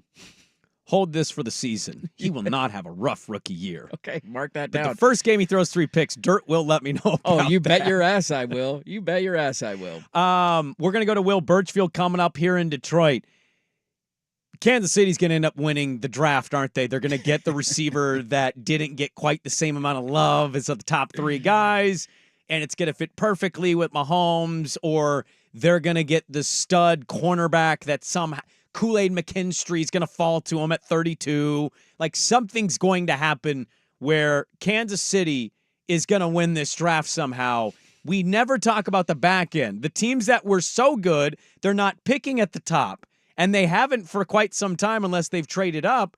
We don't talk enough about the back end of the draft, I think, because those teams don't need quite as much, but what they do need is sometimes you lose a L'Jarius Sneed, and I'm like, yo, this could be a big deal. Yeah, and then they draft the best cornerback in the first round that slipped and fell all the way to them, and they fit perfectly with their system. I'm curious to see where they go. Their defense, I think, was the main reason they went on that run in the playoffs last year, which is remarkable to say. Mahomes is still one of one, and I'm not knocking him with that statement. They were so good defensively, and a lot of that has to do with their evaluation of talent and the guys that they've drafted in the first couple of rounds. And so do you add another piece there and get better? Do they go get another wide receiver? Travis Kelce is not getting any younger, doesn't look like the same player anymore. He almost had 1,000 yards in his down year. In his down year, but 900 and some yards. if we're trending this way, that line's going to keep going that way. I don't see him all of a sudden resurging into a number 1 tight end in the NFL. I think he's on the back end of his career. So who do you go get as another weapon? I think they need another one of those. Their wide receiver position was a major concern last year. We thought it was going to be the liability that kept them from winning it all season long. And then their defense was good enough in the playoffs that it didn't matter. If Troy Franklin's there at the end of the first round, do you go make a play there? If another wide receiver is, I can't wait to see what Kansas City does. But the best part about being in that position is you can be picky. Like, you don't have 15 different needs. You got 1 or 2, and you take the best player available at either of those needs. All I know is if Baltimore doesn't draft a receiver, they're probably going to win the draft. It's the only position they cannot identify. Cannot do it. I know they extended Bateman yesterday. Meh. They got rid of Hollywood Brown. Like, they just can't. Actually, to be fair, Zay Flowers was so amazing this year. Maybe they turn that around a little bit. They've been one of the best drafting teams in the NFL history. Yes. Ozzie Newsome into DaCosta, they haven't missed a beat. So Baltimore, Kansas City, these great teams tend to continue to hit in the draft. I think you can for sure say, though, that 32 teams are going to be looking for a Puka Nacua in the 4th or 5th round at wide receiver. It's always funny. There's going to be studs in these rounds, too. Yeah, absolutely. For sure. But after those seasons, like a Puka had this last year, you always see draft rooms trying to find that next diamond in the rough at that position. It's pretty fascinating. We got Ken Barkley at 8. Is that still happening? Schultze, did Swag tell you if Barkley was still happening today? He did not mention it either way. So hopefully Ken Barkley will hop on, get his his thoughts on the NFL draft. But coming up next, maybe going to Detroit, Will Birchfield of 97.1 The Ticket covers the Lions. What's it like to have the draft in your city? Talk about it next on The Fan. This is Draft Week with Dirt and Sprague. Brought to you by Crunch Fitness. Now, from the Fan Sports Desk, a Sports Center update on 1080 The Fan. This update is brought to you by Vulcan Design and Construction. Check out their award-winning outdoor living designer. Schedule your free design consultation at vulcandc.com. First on The Fan, a couple more Game 2s in the NBA playoffs last night. Fairly entertaining, well, at least the first one. The Heat ended up evening their series with the Celtics at a game apiece after a 111-101 win. Tyler Hero with 6 threes. Cody Martin added 5. Then the Thunder demolished the New Orleans Pelicans 124-92. Taking a 2-0 series lead in that one. Shai Gilgeous-Alexander leading the way with 33 points. Tonight, 3 Game 3s on the slate. First, the Magic trying to win one at home against the Cavs at 4 p.m. Orlando a 2.5-point favorite. That's on NBA TV. The Knicks trying for a 3-0 series lead in Philly. The 76ers are a 5.5-point favorite despite Joel Embiid being listed as a game-time decision. Tip-off for that at 4:30 p.m. on TNT. Then, the nightcap, you got the Lakers back home in Los Angeles hosting the Nuggets. They try to win their first playoff game of the series as a 1.5-point favorite. That's a 7 p.m. tip on TNT. Finally, NFL Draft Day. Round 1 getting going this afternoon at 5 p.m. Coverage gets going, though, at 4 p.m. over on 910 ESPN. And in baseball, the Texas Rangers halting the Mariners' winning ways and taking back control of first place in the AL West. 5-1 the final. Seattle can still get the series win this morning with Luis Castillo and Andrew Haney on the bump. First pitch at 11:35 on Root Sports. More sports scores and stories in 30 minutes. I'm Schulte at the 1080 The Fan Sports Desk. Listen live or on demand on the Odyssey app, the Fan's desktop player, or tell your smart speaker to play 1080 The Fan. The Fan is live on YouTube and Twitch. And now, Window Nation brings you on-demand videos. Watch Window Nation's window into 1080 The Fan. Hey, it's Suk here for Crunch Fitness. Now through April 30th, only 35 cents to enroll, and your first month is free, celebrating the 35th anniversary. Membership starting as low as $9.99 a month. Stop by your local Crunch Fitness in Aloha, Beaverton Division Center, or Vancouver Plaza and sign up now at crunch.com. Portland Perks. Join Hood to Coast Race Series for the Les Schwab Tires Red, White, and Blue 5K or 10K run/walk, starting and finishing in West Lynn. This festive race will bring you to a finish full of vendors, drinks, food, and of course, a hot dog eating contest. Limited quantity available on PortlandPerks.com. The Fan 411. Log on to the contest page at 1080thefan.com now for your chance to win a pair of tickets to see In This Moment and Ice Nine Kills when their Kiss of Death tour comes to the Moda Center on Saturday, August 31st. You can find details on how you can enter to win now at 1080thefan.com and download the free Odyssey app and favorite 1080 The Fan for exclusive content from fan hosts, easy access to fan podcasts, and more.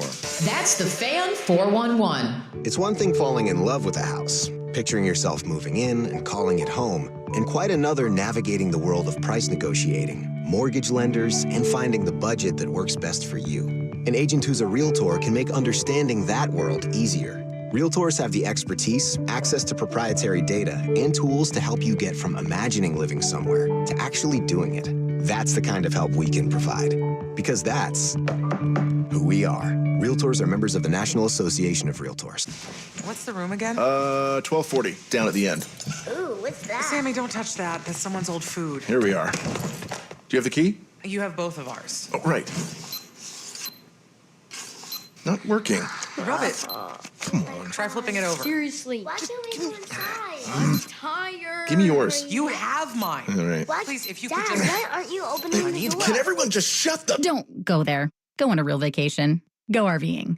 Learn more at GoRVing.com. Every business faces challenges, but complicated, expensive, and uncertain shipping shouldn't be one of them.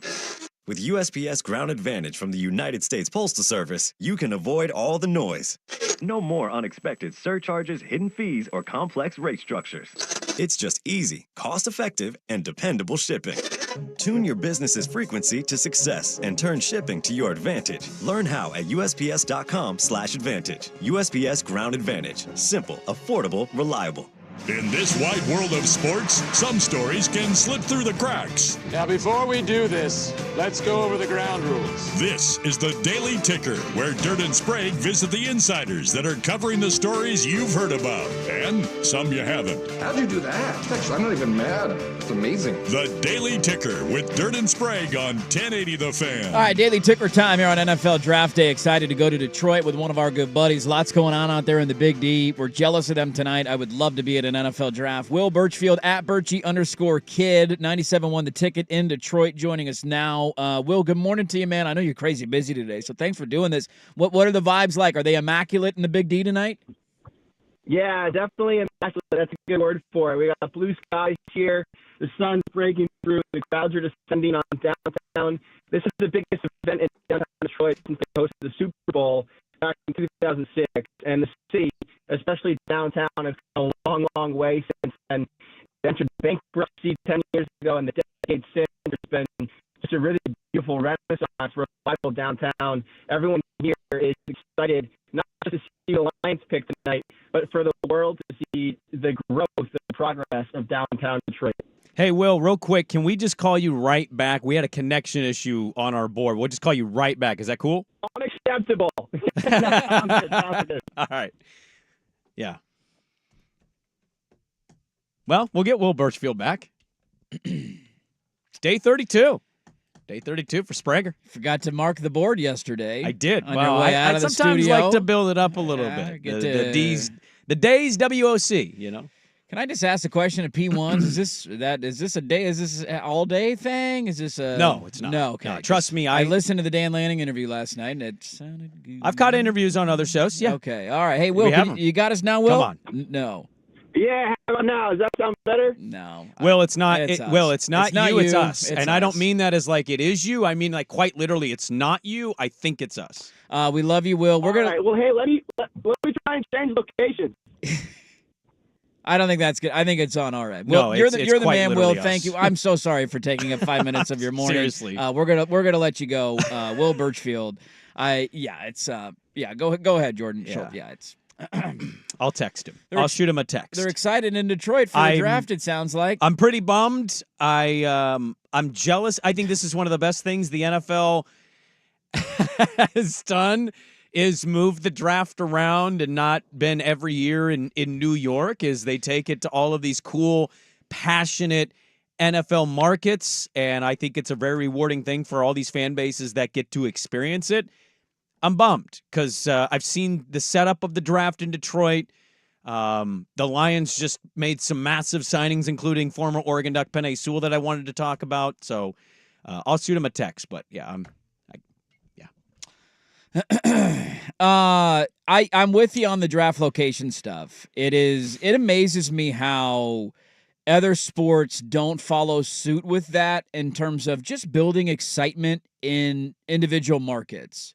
Like having the draft be in one location every year, I think is missing such a massive opportunity. And the fact that they've kind of gone from city to city to city, I don't know where it's going to be in the years to come, but it's been in Nashville. I know that. It has been in Vegas. It has been, where else it has been? I know it's jumped around. Was it so Chicago? It was in Vegas in last 22. year? It was in Kansas Kansas City? last Kansas year. City, that's right. Detroit this year. It's in Green Bay next year in a draft 25. outside of Lambeau. You Hopefully set the that weather's thing up. good. Yeah, you never know. I mean, that's the risk this time of year, but the main area is undercover and all that. But listen to Vegas is different, right? It's a newer-ish city for the NFL, but it's a destination place in general.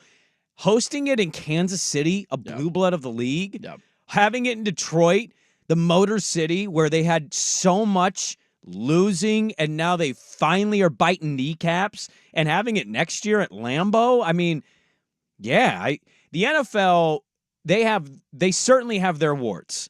But what I've always complimented them on is their ability to flex their rules. They will always change things and read the room. And coming up with stuff like this, that it's tiny, it's not something you always think about until this day. I just think that stuff is brilliant. They run their league, and certainly you can argue about the franchise tag, the rookie wage scale, all of that stuff. There are some things that they don't do right. This is one of the things they nail every year. It's one of the biggest misses that I feel like the NBA has in both the draft and with the All-Star game. Like the notion, one of the dumbest arguments that I've ever heard made, and I will never agree with it, never comprehend it, is the whole hotel NBA All-Star game thing. Like we can't make these guys sit on a bus for an extra 10 minutes going from the stadium to the hotel.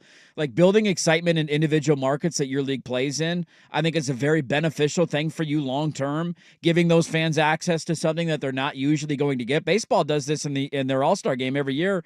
They jump around from stadium to stadium, and if you build a new stadium, you're going to get an All-Star game eventually. That's the way that it works, and we just saw it back in Seattle last year for the first time in 20 years. You rotate through all your different markets. The NBA has had All-Star games in cities that don't have an NBA team.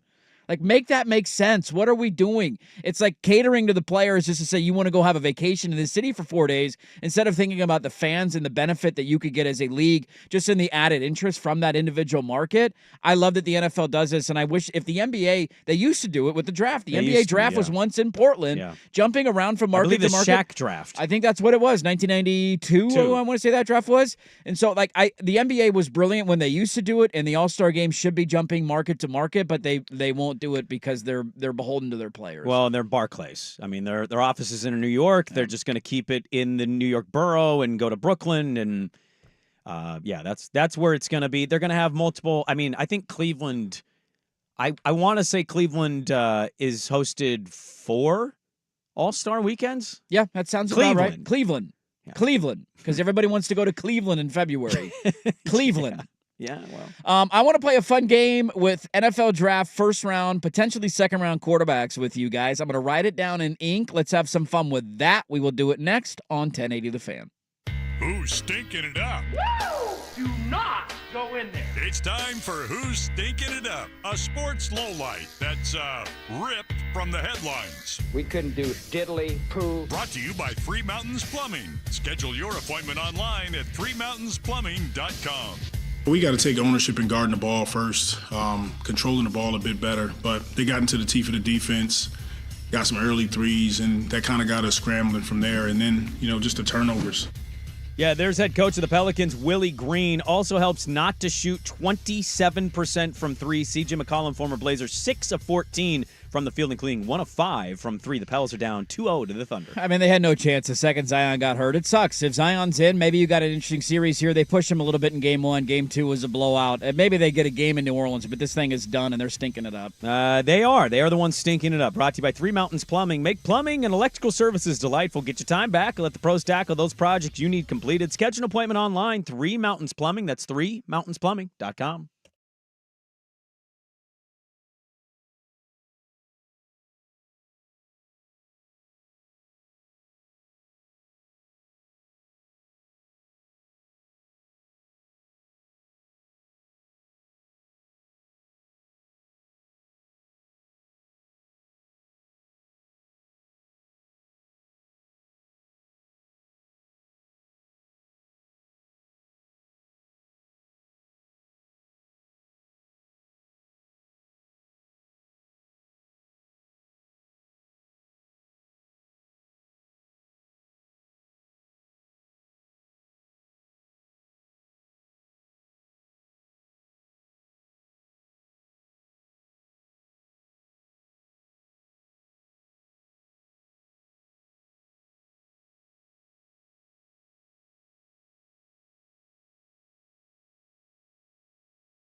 Crunch Time brought to you by Crunch Fitness. Memberships as low as $9.99 per month. Find your Crunch Time in Portland, Vancouver, or online at crunch.com. We did have a listener say, if this makes you feel better. Actually, I don't know if I should read anything to you right now. Don't say it. Don't say it. I'm not in the mood. Dirt's a volcano. I'm not in the mood. Gonna blow. Woosah. Let's have some fun, shall we? One of the things I want to try and do on our show, we love having takes. We love arguing, not arguing, but gentle ribbing and hey, that was dumb. That was no, right. we disagree on things. We disagree on things. Disagree. We don't just agree and move on. Your Caleb takes are awful. Your Caleb takes are awful, bitch. I want to start doing this where on your phone. I'm angry right now. I'm not mad at you. I'm mad at my dad. I'm not mad at you. It's not your fault, but I'm mad. You can do things on your phone where you get like a reminder alert of something. And I want to try and start doing that with sports takes that we give. Okay. Of like, hey, in 12 months from now, yes, send me a reminder on my phone if we are still employed at that time saying, ask the question, was Caleb Williams good as a rookie? And just have it pop up during the show. Yes. And then take over a segment and be like, haha, all right, remember that? Remember you said that? I got the evidence, right? Because we kind of forget our takes. You give so many of them and you move on to the next one and there's always something new that pops up. Like, hell, I can't even remember what I said on the show yesterday and you just called me out on Caleb because I was talking about USC's defense. I want to play a fun game with you two individuals, and I'm going to write these down on my show sheet. You're going to write Schultz's down? I'm going to write Schultz's down. Okay. Because Schultz's here and Swag's not here. That's the way it's going to work. Well, and the summer's rapidly approaching, so we know Swag will be here even less. Schultz will be here a lot. Okay. I'm going to give you 3 categories, okay, with each of these 6 quarterbacks. What a fun game. What a fun game. Can right? you make sure we set an alarm the way the Amber Alert woke me up 2 days ago? I thought my house was going to blow up. Maybe we record that phone connection and have it be the alarm that goes off. It worked, by the way. They caught the guy. Oh, they did catch the guy. Yes, Yeah. they did. I saw that. Good for them. And the kid was okay. Yes, thankfully. Thank Yes. God the kid was okay. I'm going to give you 3 categories, okay? Franchise quarterback, meh, bust. Okay, so Ooh. your meh is like he's okay, backup maybe, bounces around a little bit. Oh, but- so it's meh, franchise bust. Yes. Okay. Those are All your right. 3 options. Go ahead. With each of the quarterbacks, and I'm going to write down our answers, and we're going to remind ourselves of this in a year. And we're not going to know the final answer in a year because it's 1 year in. Yeah. But just to gauge where are we at, how are we feeling? We'll start. Okay. Caleb Williams. Come on. I know where you're going. Schultz, where are you going? Put it in cap. Capitals. All caps. Okay. Yeah, to quote Mariano Rivera, write it in the big letters. No, he's gonna be good. Okay. Yeah, you were at So you're going franchise guy. Well, Schultz, you mentioned he was at the Oregon USC game No, last year. When I watched I him was too. We in were watching person- it together. In person, the transcendent talent that I witnessed, just the unbelievable ability to change a game by himself. Yeah, no, not even a question. Okay. I'm going to go bust. I'm going bust Caleb Williams. Is this just for the take's sake? Or No. Wow. I just, I don't know. We watched the same guy, and it's amazing that we have just such different takeaways. Well, it's just funny to me how we do this every year of acting like there aren't stud college quarterbacks who don't translate to the NFL for whatever reason. I hear you. There's been a lot of you're guys playing who the were math. as good You're as playing Caleb the math. Williams in Yes. college that then didn't pan out. Yeah. One of them played for my school. Yes. I was more. The 2 Oregon quarterbacks who have come out in the first round in the last 10 years. One of them I was sold to the moon that he was going to be a franchise guy. The other one I questioned at every turn and thought, I don't see it. And one just got $260 million, Yeah. and the other one is Nah. the number 0 for the first time in NFL history and Is a he backup. really? Good Yeah. for him. I Yeah. didn't see He's that. going Dame Lillard. Jaden Daniels, bust, meh, franchise guy. This one's been hard. I've gone a million different ways on it. I'm going franchise, and I'm nervous. I'm nervous about saying that out loud. He's got, look. And now we going capital franchise or lowercase franchise? Just franchise. Just normal Just write franchise. Okay, just not normal. as high in the franchise category. No, okay. He's got Dotson, McLaurin. I think he's got weapons, and you need weapons to start. It's tough to be a franchise guy when you don't have good weapons. He's got good weapons in DC. Okay. Yeah, Schulte? I'm going bust. What you were just talking about, like trying to label like a really good quarterback, better than they actually are. No, I think he's a bust. I think his numbers at Arizona State were great, but apparently at LSU, they're Heisman worthy. And when you're the only person producing on the field for your team, yeah, you're going to have Lambjack style Heisman numbers. It makes sense. Can you do that in the NFL? No. Bust. Lambjack? What is Lambjack? Lamar Jackson. Oh, they call him Lambjack? They call him Lambjack, Lambjack. L-A-M, Jack. I've never heard Lambjack before. He does say he wants to be just as good a runner as Lamar Jackson. Can I Lambjack? That was great. Can Schulte. I Good ask takes. for a little context here? Yeah. In this bust franchise stuff. Sure. What do you got? I'm sure we'll revisit it in a year. Yes. Are we categorizing franchise as guy that gets the next obvious massive quarterback deal, or like because there's levels to it? Yeah. Let me. There's Herbert gets the deal early. Yeah. Then there's Tua, who we all say no or very meh, and now it's like I think yes, but he's still not gotten the deal, and he's going into the final year. So like That's a good question. there are There's some gray levels areas. to it. I guess. Because Kyler Murray got the deal. I don't consider him. I mean, I know he is technically a franchise quarterback, but you get my point. Like, he's not number one overall. He's a good quarterback, but he's not number one overall worthy. Yeah, he would make the meh category. I guess we can parse it out and say, I feel like if Caleb is what Dirt says, I'll be honest. I'll go, well, I'm feeling very like Dirt was right here, or meh, or I feel like it is a franchise guy. He's like a 24 touchdown, 10 pick guy, and you're like, all right, you're not going to move on from him, but is he the guy that we thought he was going to be and was sold to be as the number one overall pick? You'd be pretty happy with 24-10, wouldn't you? I mean, it's a lesser version of Kirk Cousins. You don't think Kirk Cousins is a franchise quarterback? C.J. Stroud was 23-5 this year. I'm not saying as a rookie. I'm just saying throughout the next 4 or 5 years, those are his average. But for this numbers. game's sake, it is 1 year from now, right? Yeah, but I'm not. We don't need final answers next year. Okay. Next year's like a peek in. Let's see how our grades are doing halfway through the semester. Okay. Next up, Drake May. Franchise meh bust. Meh. Meh. And Okay. I trend towards bust actually, but I'll keep it at a meh. Trend towards bust. Okay. I think we've got another Andy Dalton on our hands. I think he had some moments, and I think he stays with a team for a while. But he's a white. What's your deal with the whites, man? Yeah. What's your deal because with the whites? there's so bro? many black quarterbacks that's what it's about. Not enough white quarterbacks. They're holding them down. No, I think if the intel is right, if the information is correct, all of the analysts are thinking that New England's going to draft him. Yes. Zero idea what Gerard Mayo is a coach. The reporting this week is that Robert. What's Robert Kraft's kid's name? God, I can't remember off the top of my Little head. Kraft, Yeah. small mac and cheese is the Nepo Kraft. Looks like a nerd. Is running the draft. It's a good thing. That's a good thing. Watching means you know all of the nuances. Robert Kraft was at the Celtics game last night. He doesn't care. That's why they're saying his son is basically pseudo shadow owner at this point, the way Stephen Jones kind of is for Jerry, but Jerry just still does interviews. Is he getting rub and tugs too? And I just have no feel of New England being good. And who's their best weapon right now to date? Kendrick Bourne, Mustang bred. Gonna be a Mustang till I'm dead. Shout out Milwaukee High School. I love Milwaukee. I probably will live in Milwaukee at some point in my life. But that's not a number one. I don't think that's even a number two. And I like Kendrick Bourne a lot. It's not a knock to be a great number three. So I'm a little worried about the setting he's going to be in. Okay. Schultze, May? Yeah, he's a meh for me. May's a meh? He might be all right. Like he'll be a mediocre quarterback probably. Might get a deal, but not going to be anybody that transcends his team into a Super Bowl. It might be better to just pull the audio instead of reading because these are amazing things that could just age so poorly. Phenomenal takes, dude. Yeah, I can't wait to revisit this. I'm going franchise guy. You know I'm in on Drake May. I love him. I think if he goes to Alabama, he's the number one pick in the draft. And he committed to Alabama.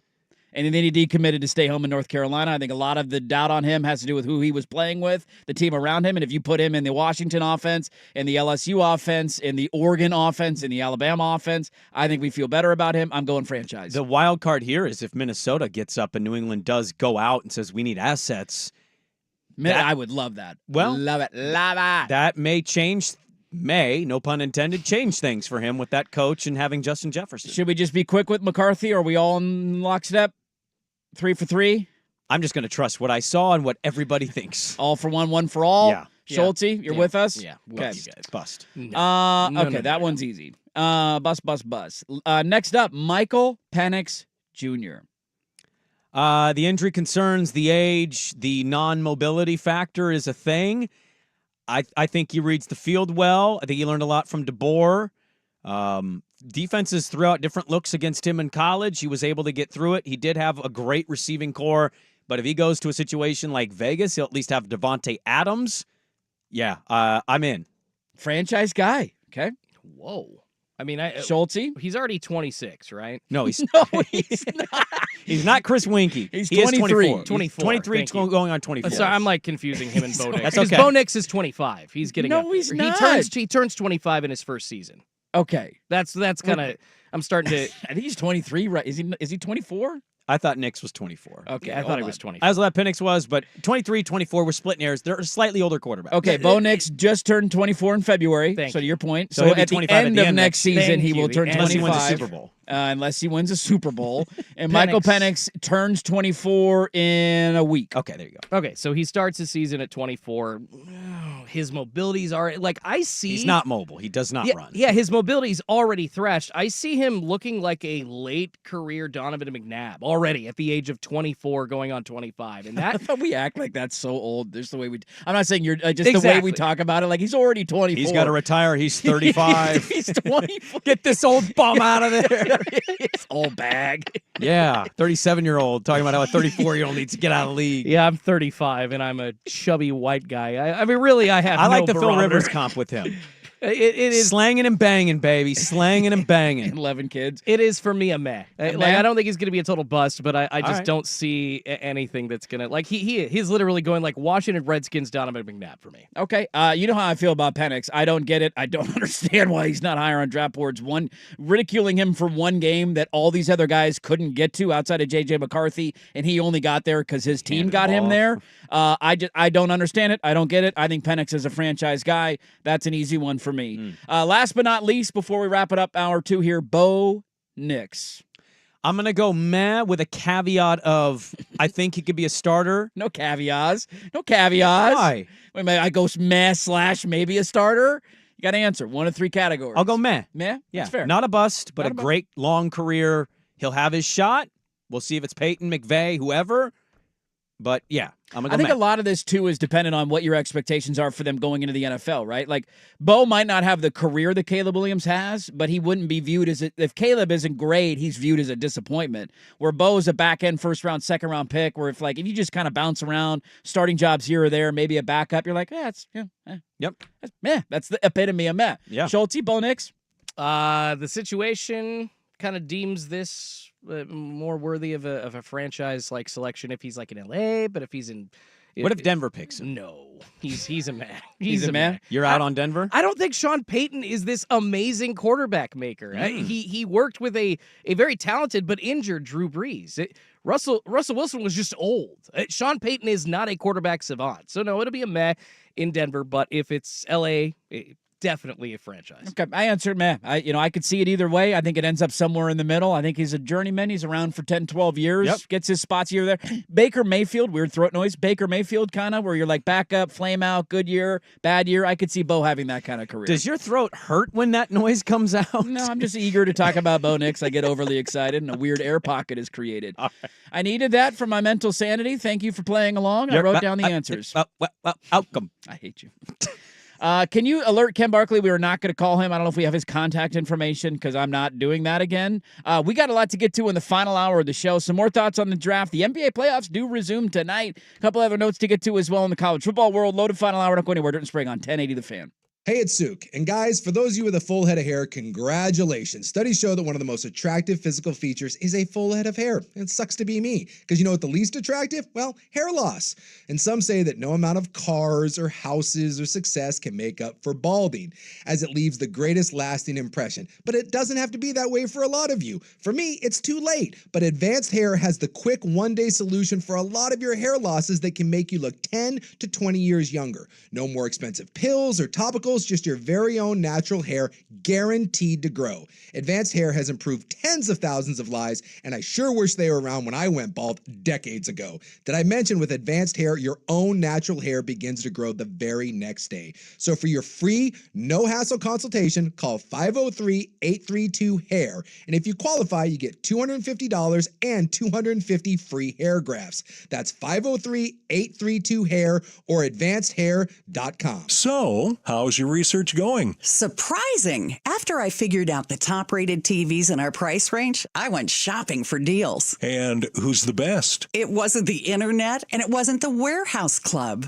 But? It was video only. They had better deals on the Samsung, LG, and the Sony TVs that got the highest scores. Better than online and at the club? I know! Video only beat them all. And now we can afford an even better model for the same price. My research really paid off. If we buy it video only. Exactly. Otherwise, we'll be sorry.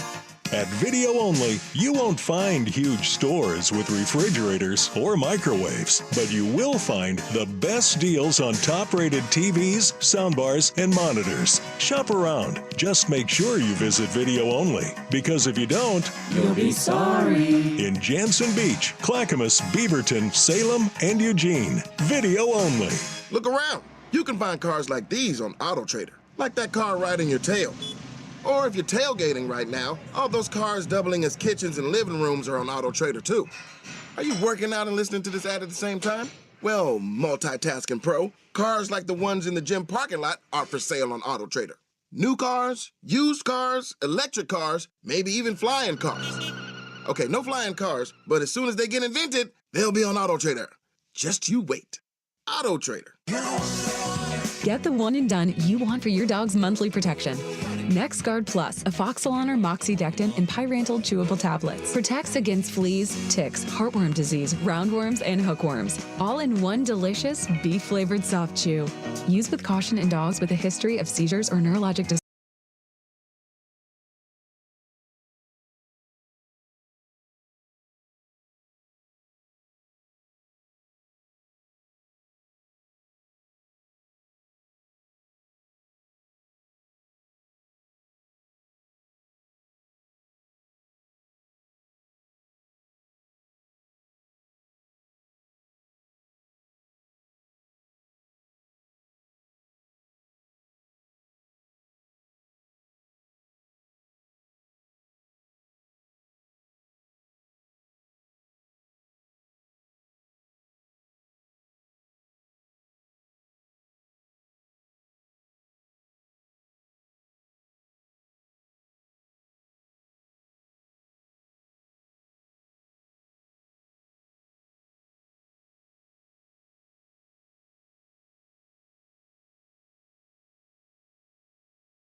Hey, let's do this final hour during the Sprague here on Portland Sports Leader 1080 The Fan, 99.5 HD2, the Odyssey app, and live on YouTube. Shout out to everybody on YouTube, man. Our numbers have been really good the last couple of days. Lots of folks watching, commenting, arguing back and forth about draft picks and busts. And I love the debates. I love it all. I wish we could all hold each other in the community accountable.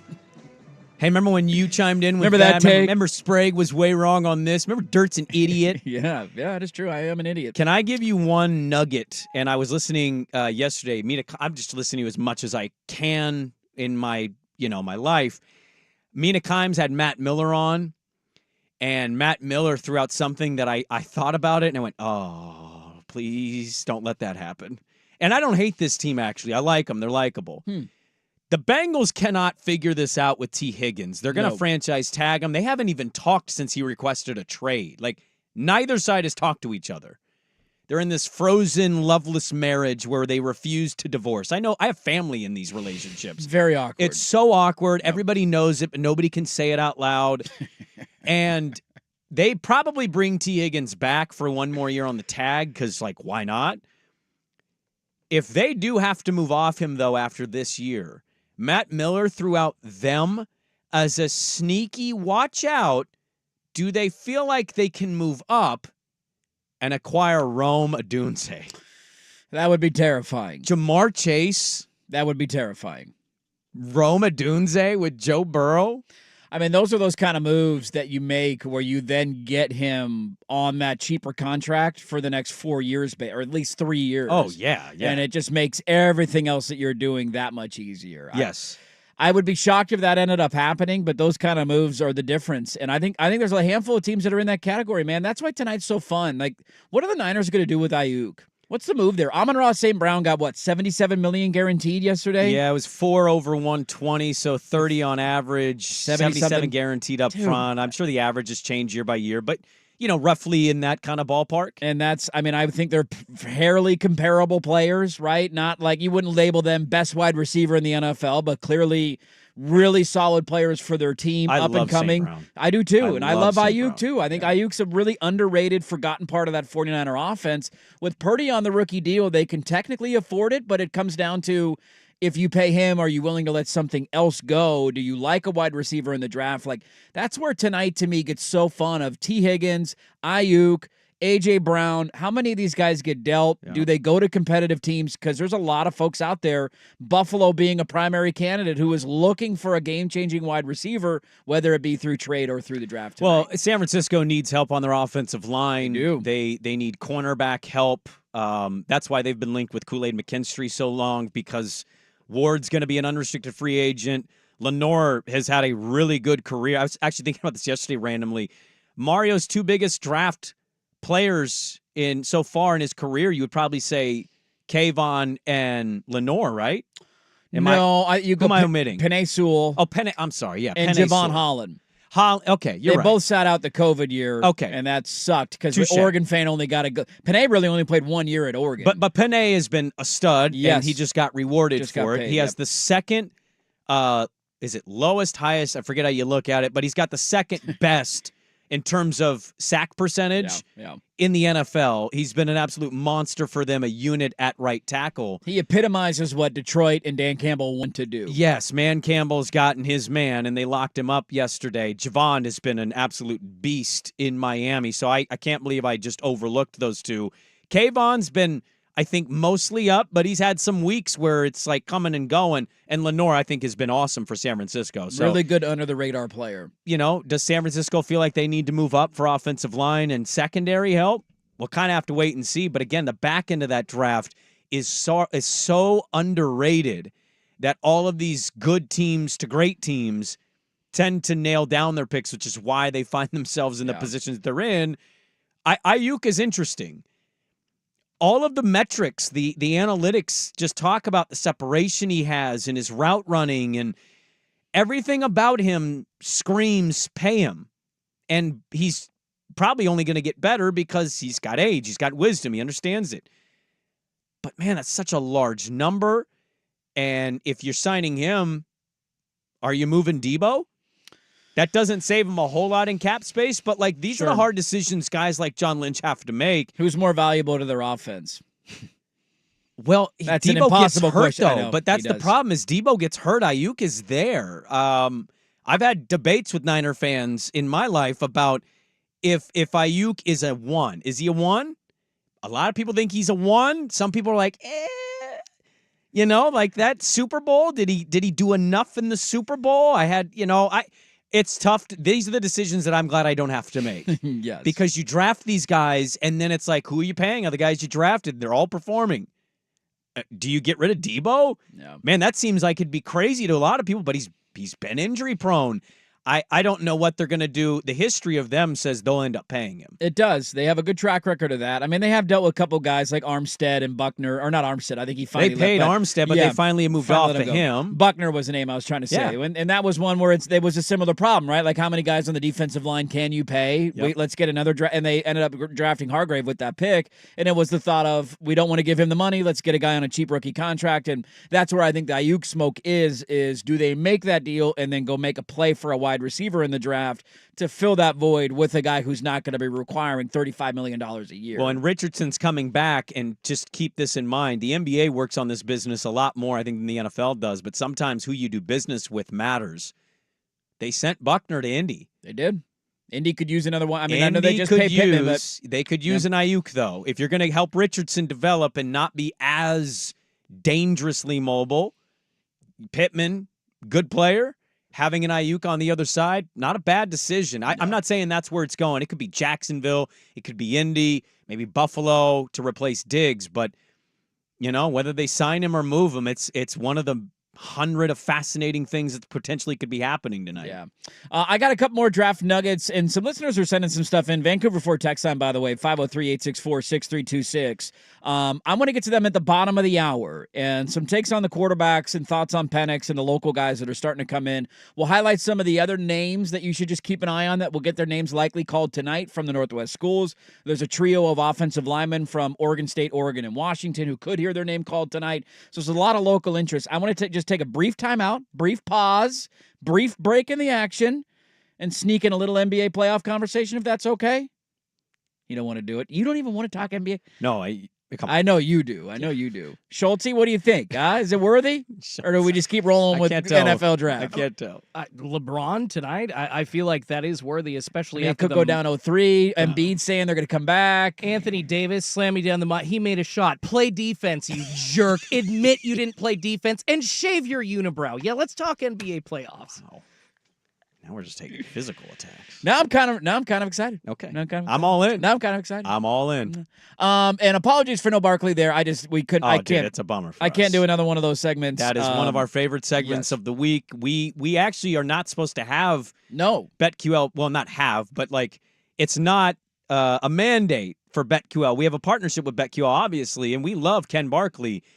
We wanted to roll that thing post-football season because we just love talking with him, shooting the S, and finding value in any sports gambling. So we're more bummed than anybody else, and it sucks. And a good correction from a listener: the Niners drafted Kinlaw. They signed Hargrave. I got my D lineman mixed up. Kinlaw was the pick with the Buckner he's trade, moved on, and now so that's the other thing about San Francisco. They have had such success, and they've also had two of some of the biggest flop picks. In the top 10. In the last 10 years with Solomon Thomas, instead of even evaluating Mahomes. God. Yeah. It is pretty crazy that there's still that the what ifs. Kinlaw was never he never great. Came up. No. The what ifs of if they just would have got those draft right, man. Okay, couple of quick NBA thoughts and a couple of college football nuggets, and then we'll get back into the NFL draft coming up bottom of the hour for the rest of the show. We are back after this on The Fan. It's time for a sports injury report. The injuries and rehab that impact the success of sports teams. Why? Brought to you by Rock Orthopedic. I trust Maxi more than I trust Embiid help. Looking at him, he's laboring. And it's hard. And like I said, as we go further along in these playoffs, game 3, game 4, if it gets to a game 5, he's not going to get healthier. Now, they're saying, well, you can't hurt it any worse, but can it get healthier? Skip. Shannon Sharp doesn't trust Joel Embiid, questionable for game 3 tonight. He can't get hurt any worse. He quite literally could just not physically be able to play. He's questionable going into tonight. Shannon had a really bad week. He just did an interview where he was way out of his depth. Sometimes he says things and I'm like, I don't know. Sure. Sports Injury Report presented by Rock Orthopedic, board certified specialists who diagnose and treat the widest range of orthopedic cases with care and expertise. To schedule an appointment with Dr. Brian Puskis, visit rocpdx.com. Another Blazers season in the books. We're not good enough yet. We don't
situation, draft situation. Now, the NFL will go market to market for the draft, which is something that I'm a big fan of.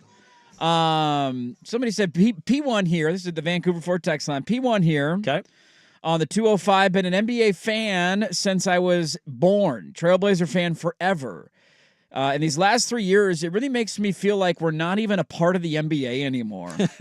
We're completely irrelevant. Our owner is a lame duck. We can't host an all-star game because of hotels. Are you kidding me? It's the worst feeling ever as a Trailblazer fan. And I just want to let you know, buddy, as a P1, this host, who is also a P1, I'm right there with you, dude.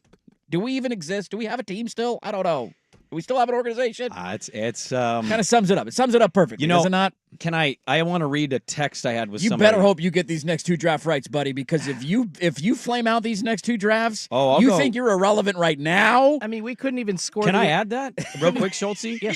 It's not just that you better nail this draft and next year's. Next year's the important one. You need your last 2 to pan out. Yeah, like Scoot has to be the guy. Shaden has to show you he's a guy. Man, you don't hit those 2. Ooh. And just a quick comment on the overall sports landscape in Portland. We couldn't even score the Arizona Coyotes. They went to Salt Lake. The NHL moved to Portland, and I know, Dirt, you're a huge advocate of this. It's like ready. It is primed. That there's been a spot for years for an NHL team here. That can't even happen. They can't even get a WNBA team here. So why the hell would anybody care about sports in Portland? Can't get our baseball thing. It's been going on for a while. I didn't even think that was worth mentioning. I care. I care strongly. No, but like, dude, I get not wanting to watch night to night. It's a tough regular season when you're that bad, but I care. We can disagree on the approach. I care. I don't talk about it because I don't care. Right. I want them to be good. Like I was one that a couple years ago and this is not last year, the year before. The year that they drafted Shaden, that was number 7 in the draft. That, I think statistically speaking, is not that valuable of a spot mostly. The first pick that was a lock that they were going to trade? Well, but that's the thing is everybody ranted and raved, oh, that's too much to give up to trade the number 7 pick for OG. And I'm like, having an OG Anunoby next to Dame Lillard and then knowing you were going to get a Jeremy Grant, like, not the worst thing. I just care, and I think there is, and my position has changed on this. I have changed my opinion on this, and I would think the last 7 to 8 years, caring and valuing caring and not openly telling your fan base we're going to suck matters. It does, and you can, as you improve, look for ways to be creative. We all trash Bob Whitsitt, which I always find comical. At least I knew that guy's pulse was going to try to do that thing. Now, did he jump the shark on it? Absolutely. When you got into Sean Kemp territory, it was like, something don't smell right here. You know what I mean? Something's not right. But at least he was willing to risk it for the biscuit. Maybe this will work out. Maybe they'll nail Cooper Flagg. Shaden pops baby Kobe. Scoot takes a match. And I'll also say, awesome, you nailed it. But I care, and I don't want to watch them suck for a long time. And this was their 3rd year of sucking. They're going to be worse next year, so it'll be 4 years. Even if they get Cooper Flagg, they're going to suck in the 5th year. And you're hoping year 6 that year 6 of them having not been bad is the year that they take that, bottom of the West playoff leap.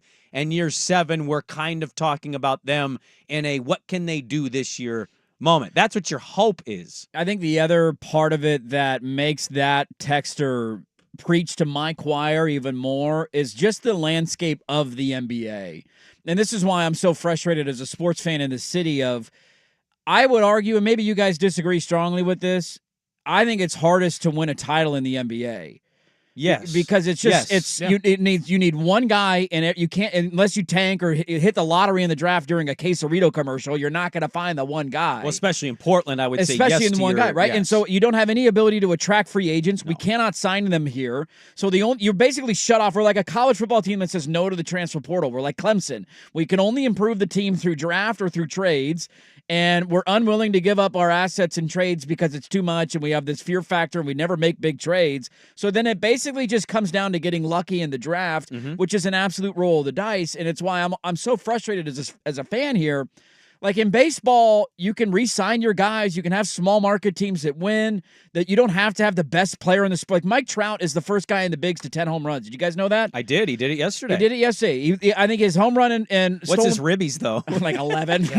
His home run and stolen base numbers leads his team 20-something games in or whatever. He's like the second guy to ever do that in baseball history for a second time. Like he's the best. He has been largely the best player for the last 10 years, and he has no playoff wins to show for it. Baseball, you don't need that. Hockey, you don't even necessarily need that. Connor McDavid is Connor McJesus, and they lost at home last night in game 2. Like it's an even playing field. The NBA is not that way, and I think to the listener's point, not only do you feel beaten down by the situation of the organization currently, but also just that the entire landscape of the league is built against you. You're not in Miami. You're not in Dallas. You're not in New York. You're not in Los Angeles. You're never going to attract guys the way those markets can.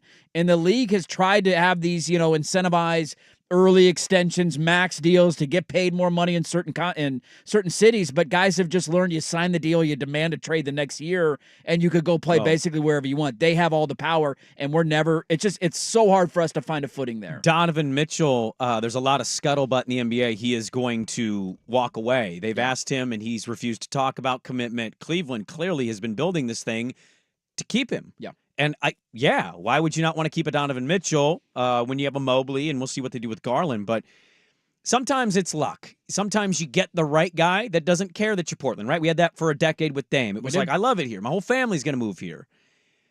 Oklahoma City, we've cited them a million times and won. But, what's funny is it's working so far for them.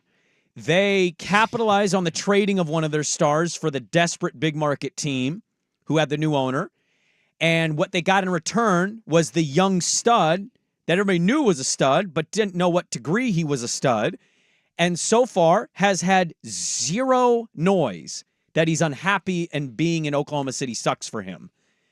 He's a god in OKC, Shai Gilgeous-Alexander, but they went and rolled the dice, traded the big star to the big city, and they got the young 20-something to say, I'm living in L.A., but now I'm living in Oklahoma City, and I've been to Oklahoma City. It sucks. And so far, they got 2 skyscrapers now. Hey, they're building the Brick District. No, still nothing going. But he has not had one thing of noise, and maybe this is just his group. Not 1 ounce of you don't like it, Oklahoma City. Well, then they get Chet.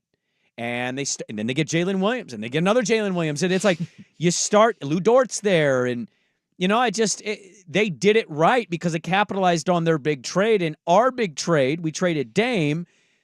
They still need to trade Malcolm to kind of complete what we think of that trade. But we didn't get it. Williams too. We didn't get a Shai. Yeah, but he can't stay healthy. We didn't get a Shai Gilgeous out of that. No. So and the picks are, by the way, down the road. They're not hitting now. They're 5 years from now or whenever. It's a down the road thing. And so it's just kind of like, did you get a piece? Oklahoma City traded their guy or one of their guys. They got a piece. It's massive. So how you trade and what you get back, it all makes a difference. It can't just solely be we're going to hit on the draft picks. Well, Shaden played 30 games. You have no read of what that is. Scoot statistically had one of the worst rookie seasons of all time. Shooting splits were just atrocious. And you hope that they can hit this year. And that's the best you can hope for unless they make a trade of an Ant, a Brogdon, a Grant, and they identify that SGA-esque type piece, a young stud that will fit well. Doesn't have to be first-team All-NBA, but you hit on a piece that makes a lot of sense for what you're building. To the note of luck as well, I love pointing this out. Golden State is the dominant dynasty of our modern, the last 10 years or whatever in the NBA. They've been elite. They're well-run. Everybody gives them their flowers and accolades. They built a new stadium. They're one of the most respected organizations right now in the NBA. The 3 picks before Steph Curry in the 2009 draft were Tyreek Evans to Sacramento, guard, Ricky Rubio to Minnesota, guard, Johnny Flynn to Minnesota, a guard. If Sacramento and Minnesota All out of aren't- the league, by the way. all out of the league. If they're just not dumb and Steph Curry goes a pick ahead, the Golden State Warriors do not have a dynasty. They do not have 4 NBA championships. No. And they almost That's all it takes. They also kicked around trading Clay for Kevin Love. They did early on. Before I they remember won that. anything. And it was Early like, on. ooh, I think most people were like, I think you do it. Kevin Love's awesome, Minnesota. They're like, no. That was probably one of those. We got the splash. But well, I think what you and I have both kind of done in different ways is we both kind of reached the same thing. The whole idea of like, you either are the top end or you tank. You can kick around being in the middle, but can you build upon being in the middle to kind of build up versus when you bottom out, it's not always easy to dig out of that hole. You look up, you're like, oh, I'm 8 feet down. I need somebody to lend me a hand. Yeah. It's not always easy to dig yourself out of that hole as we talk about Joel Embiid and Anthony Davis in the segment.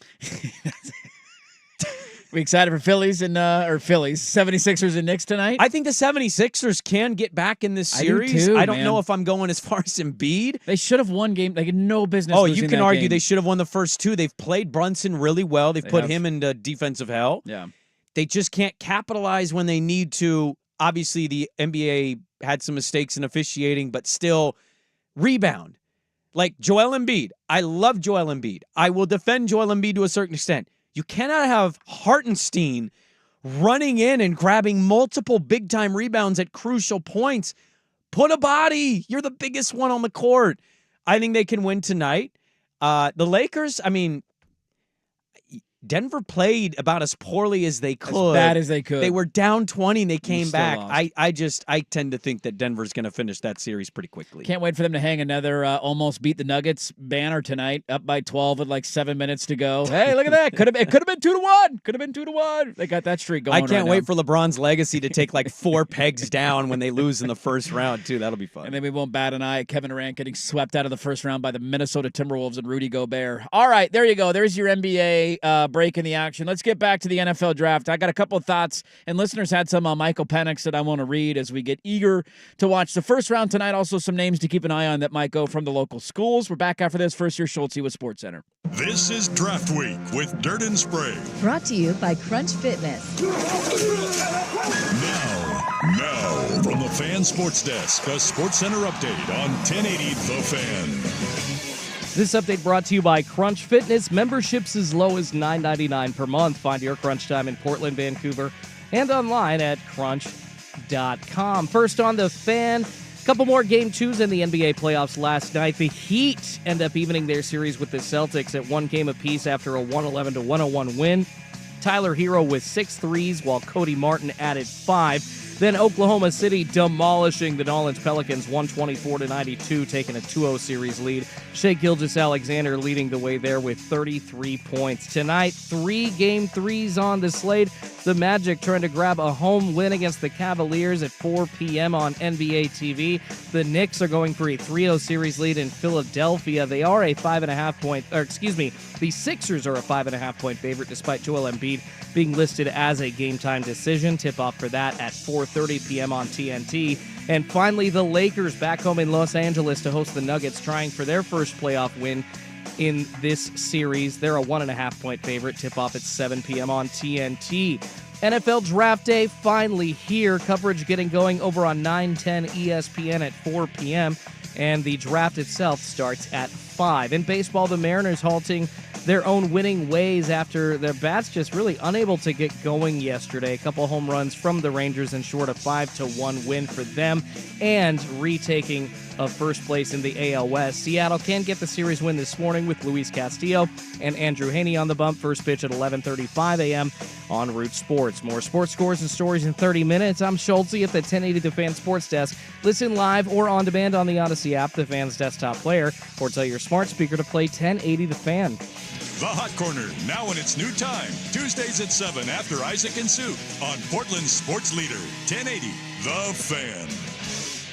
Look, plunking down the cash for new windows isn't exactly easy. Hey, it's ROP, and Window Nation knows this. That's why they're making it painless for you to upgrade to new windows in your home, improving its look and feel, lowering energy bills, and lessening the sting. Right now, if you buy 2 windows, you get 2 free. That deal's unlimited. Plus, pay nothing for 2 years, 0 down, 0 interest for 24 months. Now that makes it easier. Get a free no-obligation quote by calling 866-90-NATION or go to windownation.com. Tell them you heard it from Isaac on the Fan.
Thanks for tweeting us. Who tagged us?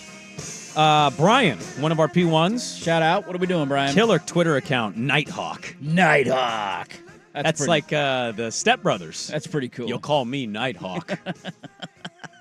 But no, he tags us in these tweets. I appreciate it. I missed it. 20 minutes ago, KGW announced that they have a multi-year partnership with the Kraken to broadcast 70 games. KGW? KGW. KGW. Yeah. The KGW. You know, good job, KGW. I miss the KGW Blazer days, man. Can I just repeat the segment that we just did?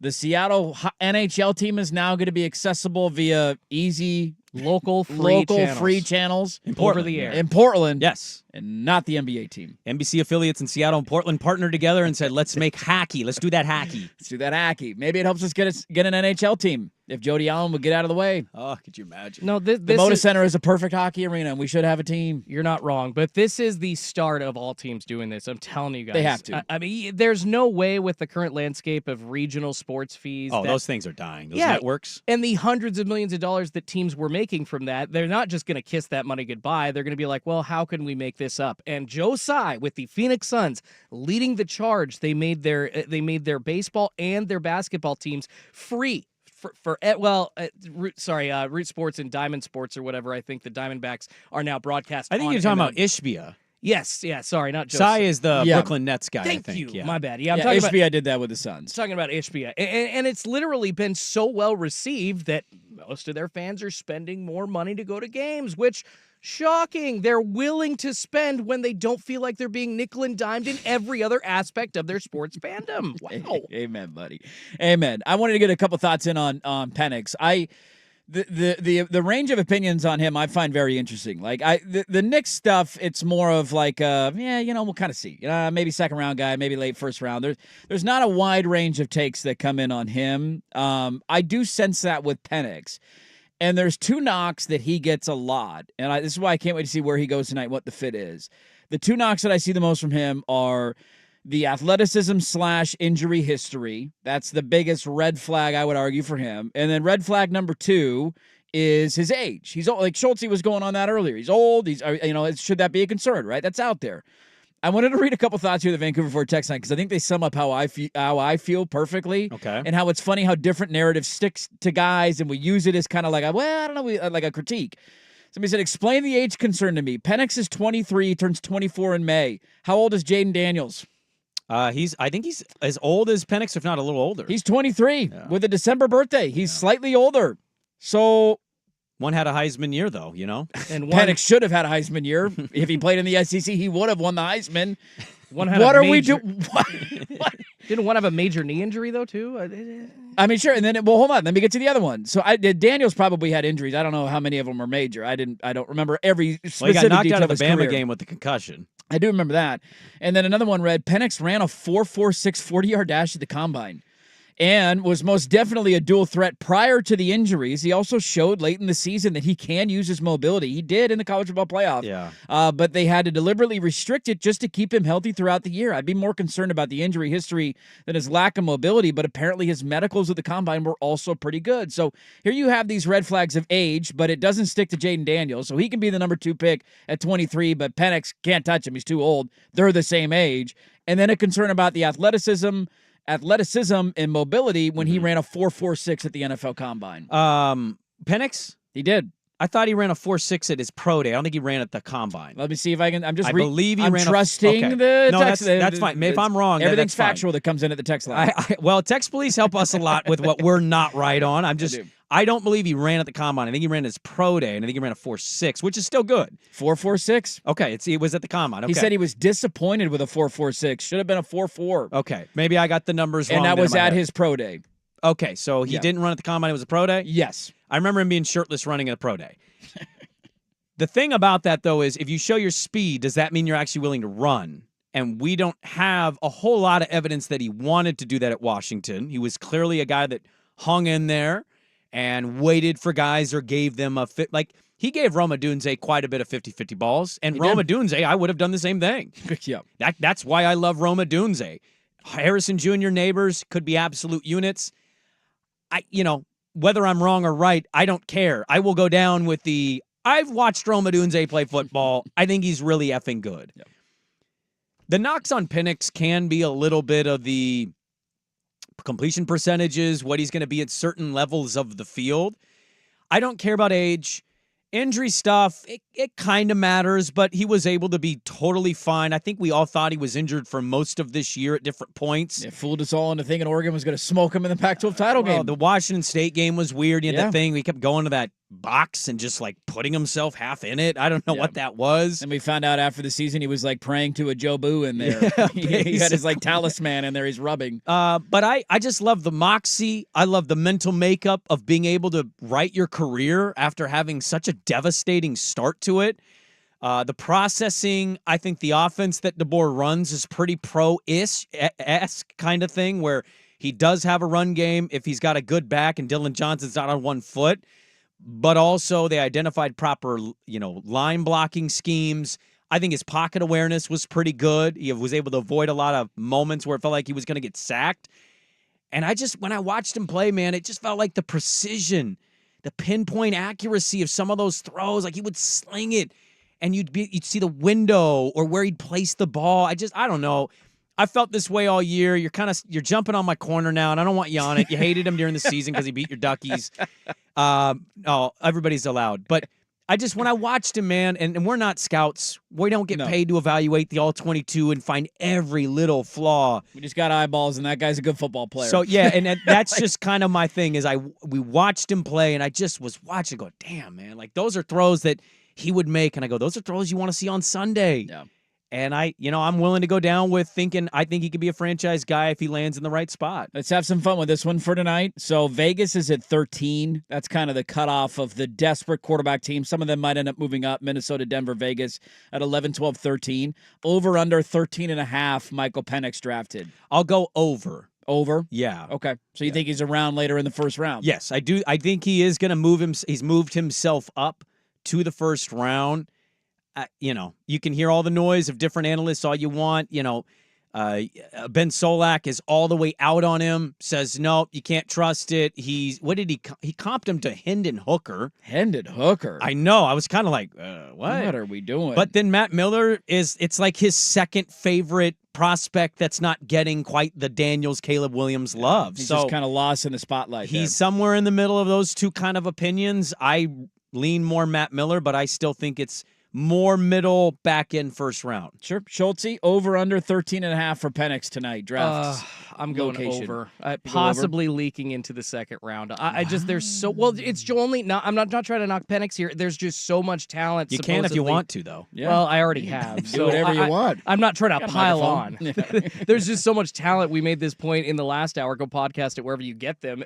There's so much talent in the first round that drafting the sixth most talented quarterback in the first round, I think you're giving up a lot of value with that first round pick instead of addressing a real need that seems to be more of a sure thing in the first round than the fifth best quarterback. I'm going to go under. I think we get a run. I'm still on that take. This is going to age terribly, I'm sure, by tomorrow. I think we get a run on quarterbacks, dude. I think 5 in the first 12, I think there's a really picks. good chance the first 4 picks are quarterbacks. The teams are desperate, and some are talking themselves into different guys. McCarthy's one of them that I just don't get, but I think the first 3 picks are going to be QBs, and then it all kind of hinges on Arizona at 4. What do they do? If that pick gets traded and a quarterback gets taken, then you got 4 guys off the board. Penix is still there. What do you do if you're those teams drafting 5 through 10? Because he's probably not going to be there much longer at that point. Now, if Arizona, 4 are going in the top 10. They are. I mean, at least that's what it sounds like. That we know 4 are going in the top 10. And I think it just depends on, is it the top 4 picks of the draft, or does Arizona stand pat and take a wide receiver there or somebody else? Harrison's the likely candidate. And then you kind of see, okay, do the Giants go there at 6? Where else does someone fall? I think he goes under. I think somebody gets desperate and they move up, or he's still there and Minnesota, Denver, Vegas have not got their guy yet, and they nab him because they don't know how long he's going to be around. I love to not be a GM and then just have a take on what I think that team should do. Idiot. Like if New England called me today and was like, yo, we're nervous, we're lost, we're confused. What would you do, Brandon Sprague? I'd be like, trade out. Get as many assets as you can. You suck. Just milk the Vikings for all that they're worth. You're terrible. You need so many things. Is Drake May going to succeed there? I don't feel great on that. To the point of you guys not being GMs, Joel S. points out on our YouTube chat, and it is such a perfect comment. We all aren't professional scouts, like the ones that drafted Daniel Jones, Zach Wilson, etc. So, well, that's what we know, right? The one thing we can all there. acknowledge, no matter how we feel about these different prospects, right? What a dumb take. This guy's not that good, or you're wrong. He's going to be great. The NFL themselves, the guys being paid every day to ruin their own personal lives to care about a sport, they can't even identify that position. It's less than a 50% hit rate, and probably worse than that if you evaluate it on a different scale. They can't evaluate it. So your opinion, Dirt's opinion, any listener's opinion is almost just as good a roll of the dice as an actual scout that watches these games, gets the all-22, and ignores their family for most of the calendar year to be right. The Jets took Zach Wilson with his 2nd overall pick because his mom is hot and he threw a ball 80 yards in his shorts. Was that what they said at the press conference? His mom's hot and he's got a good throw in shorts? We want her in the stands. Okay. He's got a look. You know, so quarterbacks, you've got a certain look, and he's got it. It'd be funny if they're like, he's got a look. He looks really smart. He's a really smart quarterback. All right, let's wrap it up, and we're fired up for the NFL draft. Final thoughts on it as we close up next on The Fan.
And then Knicks, Sixers, and Nuggets, and Lakers. Do we get 3-0 series leads quickly?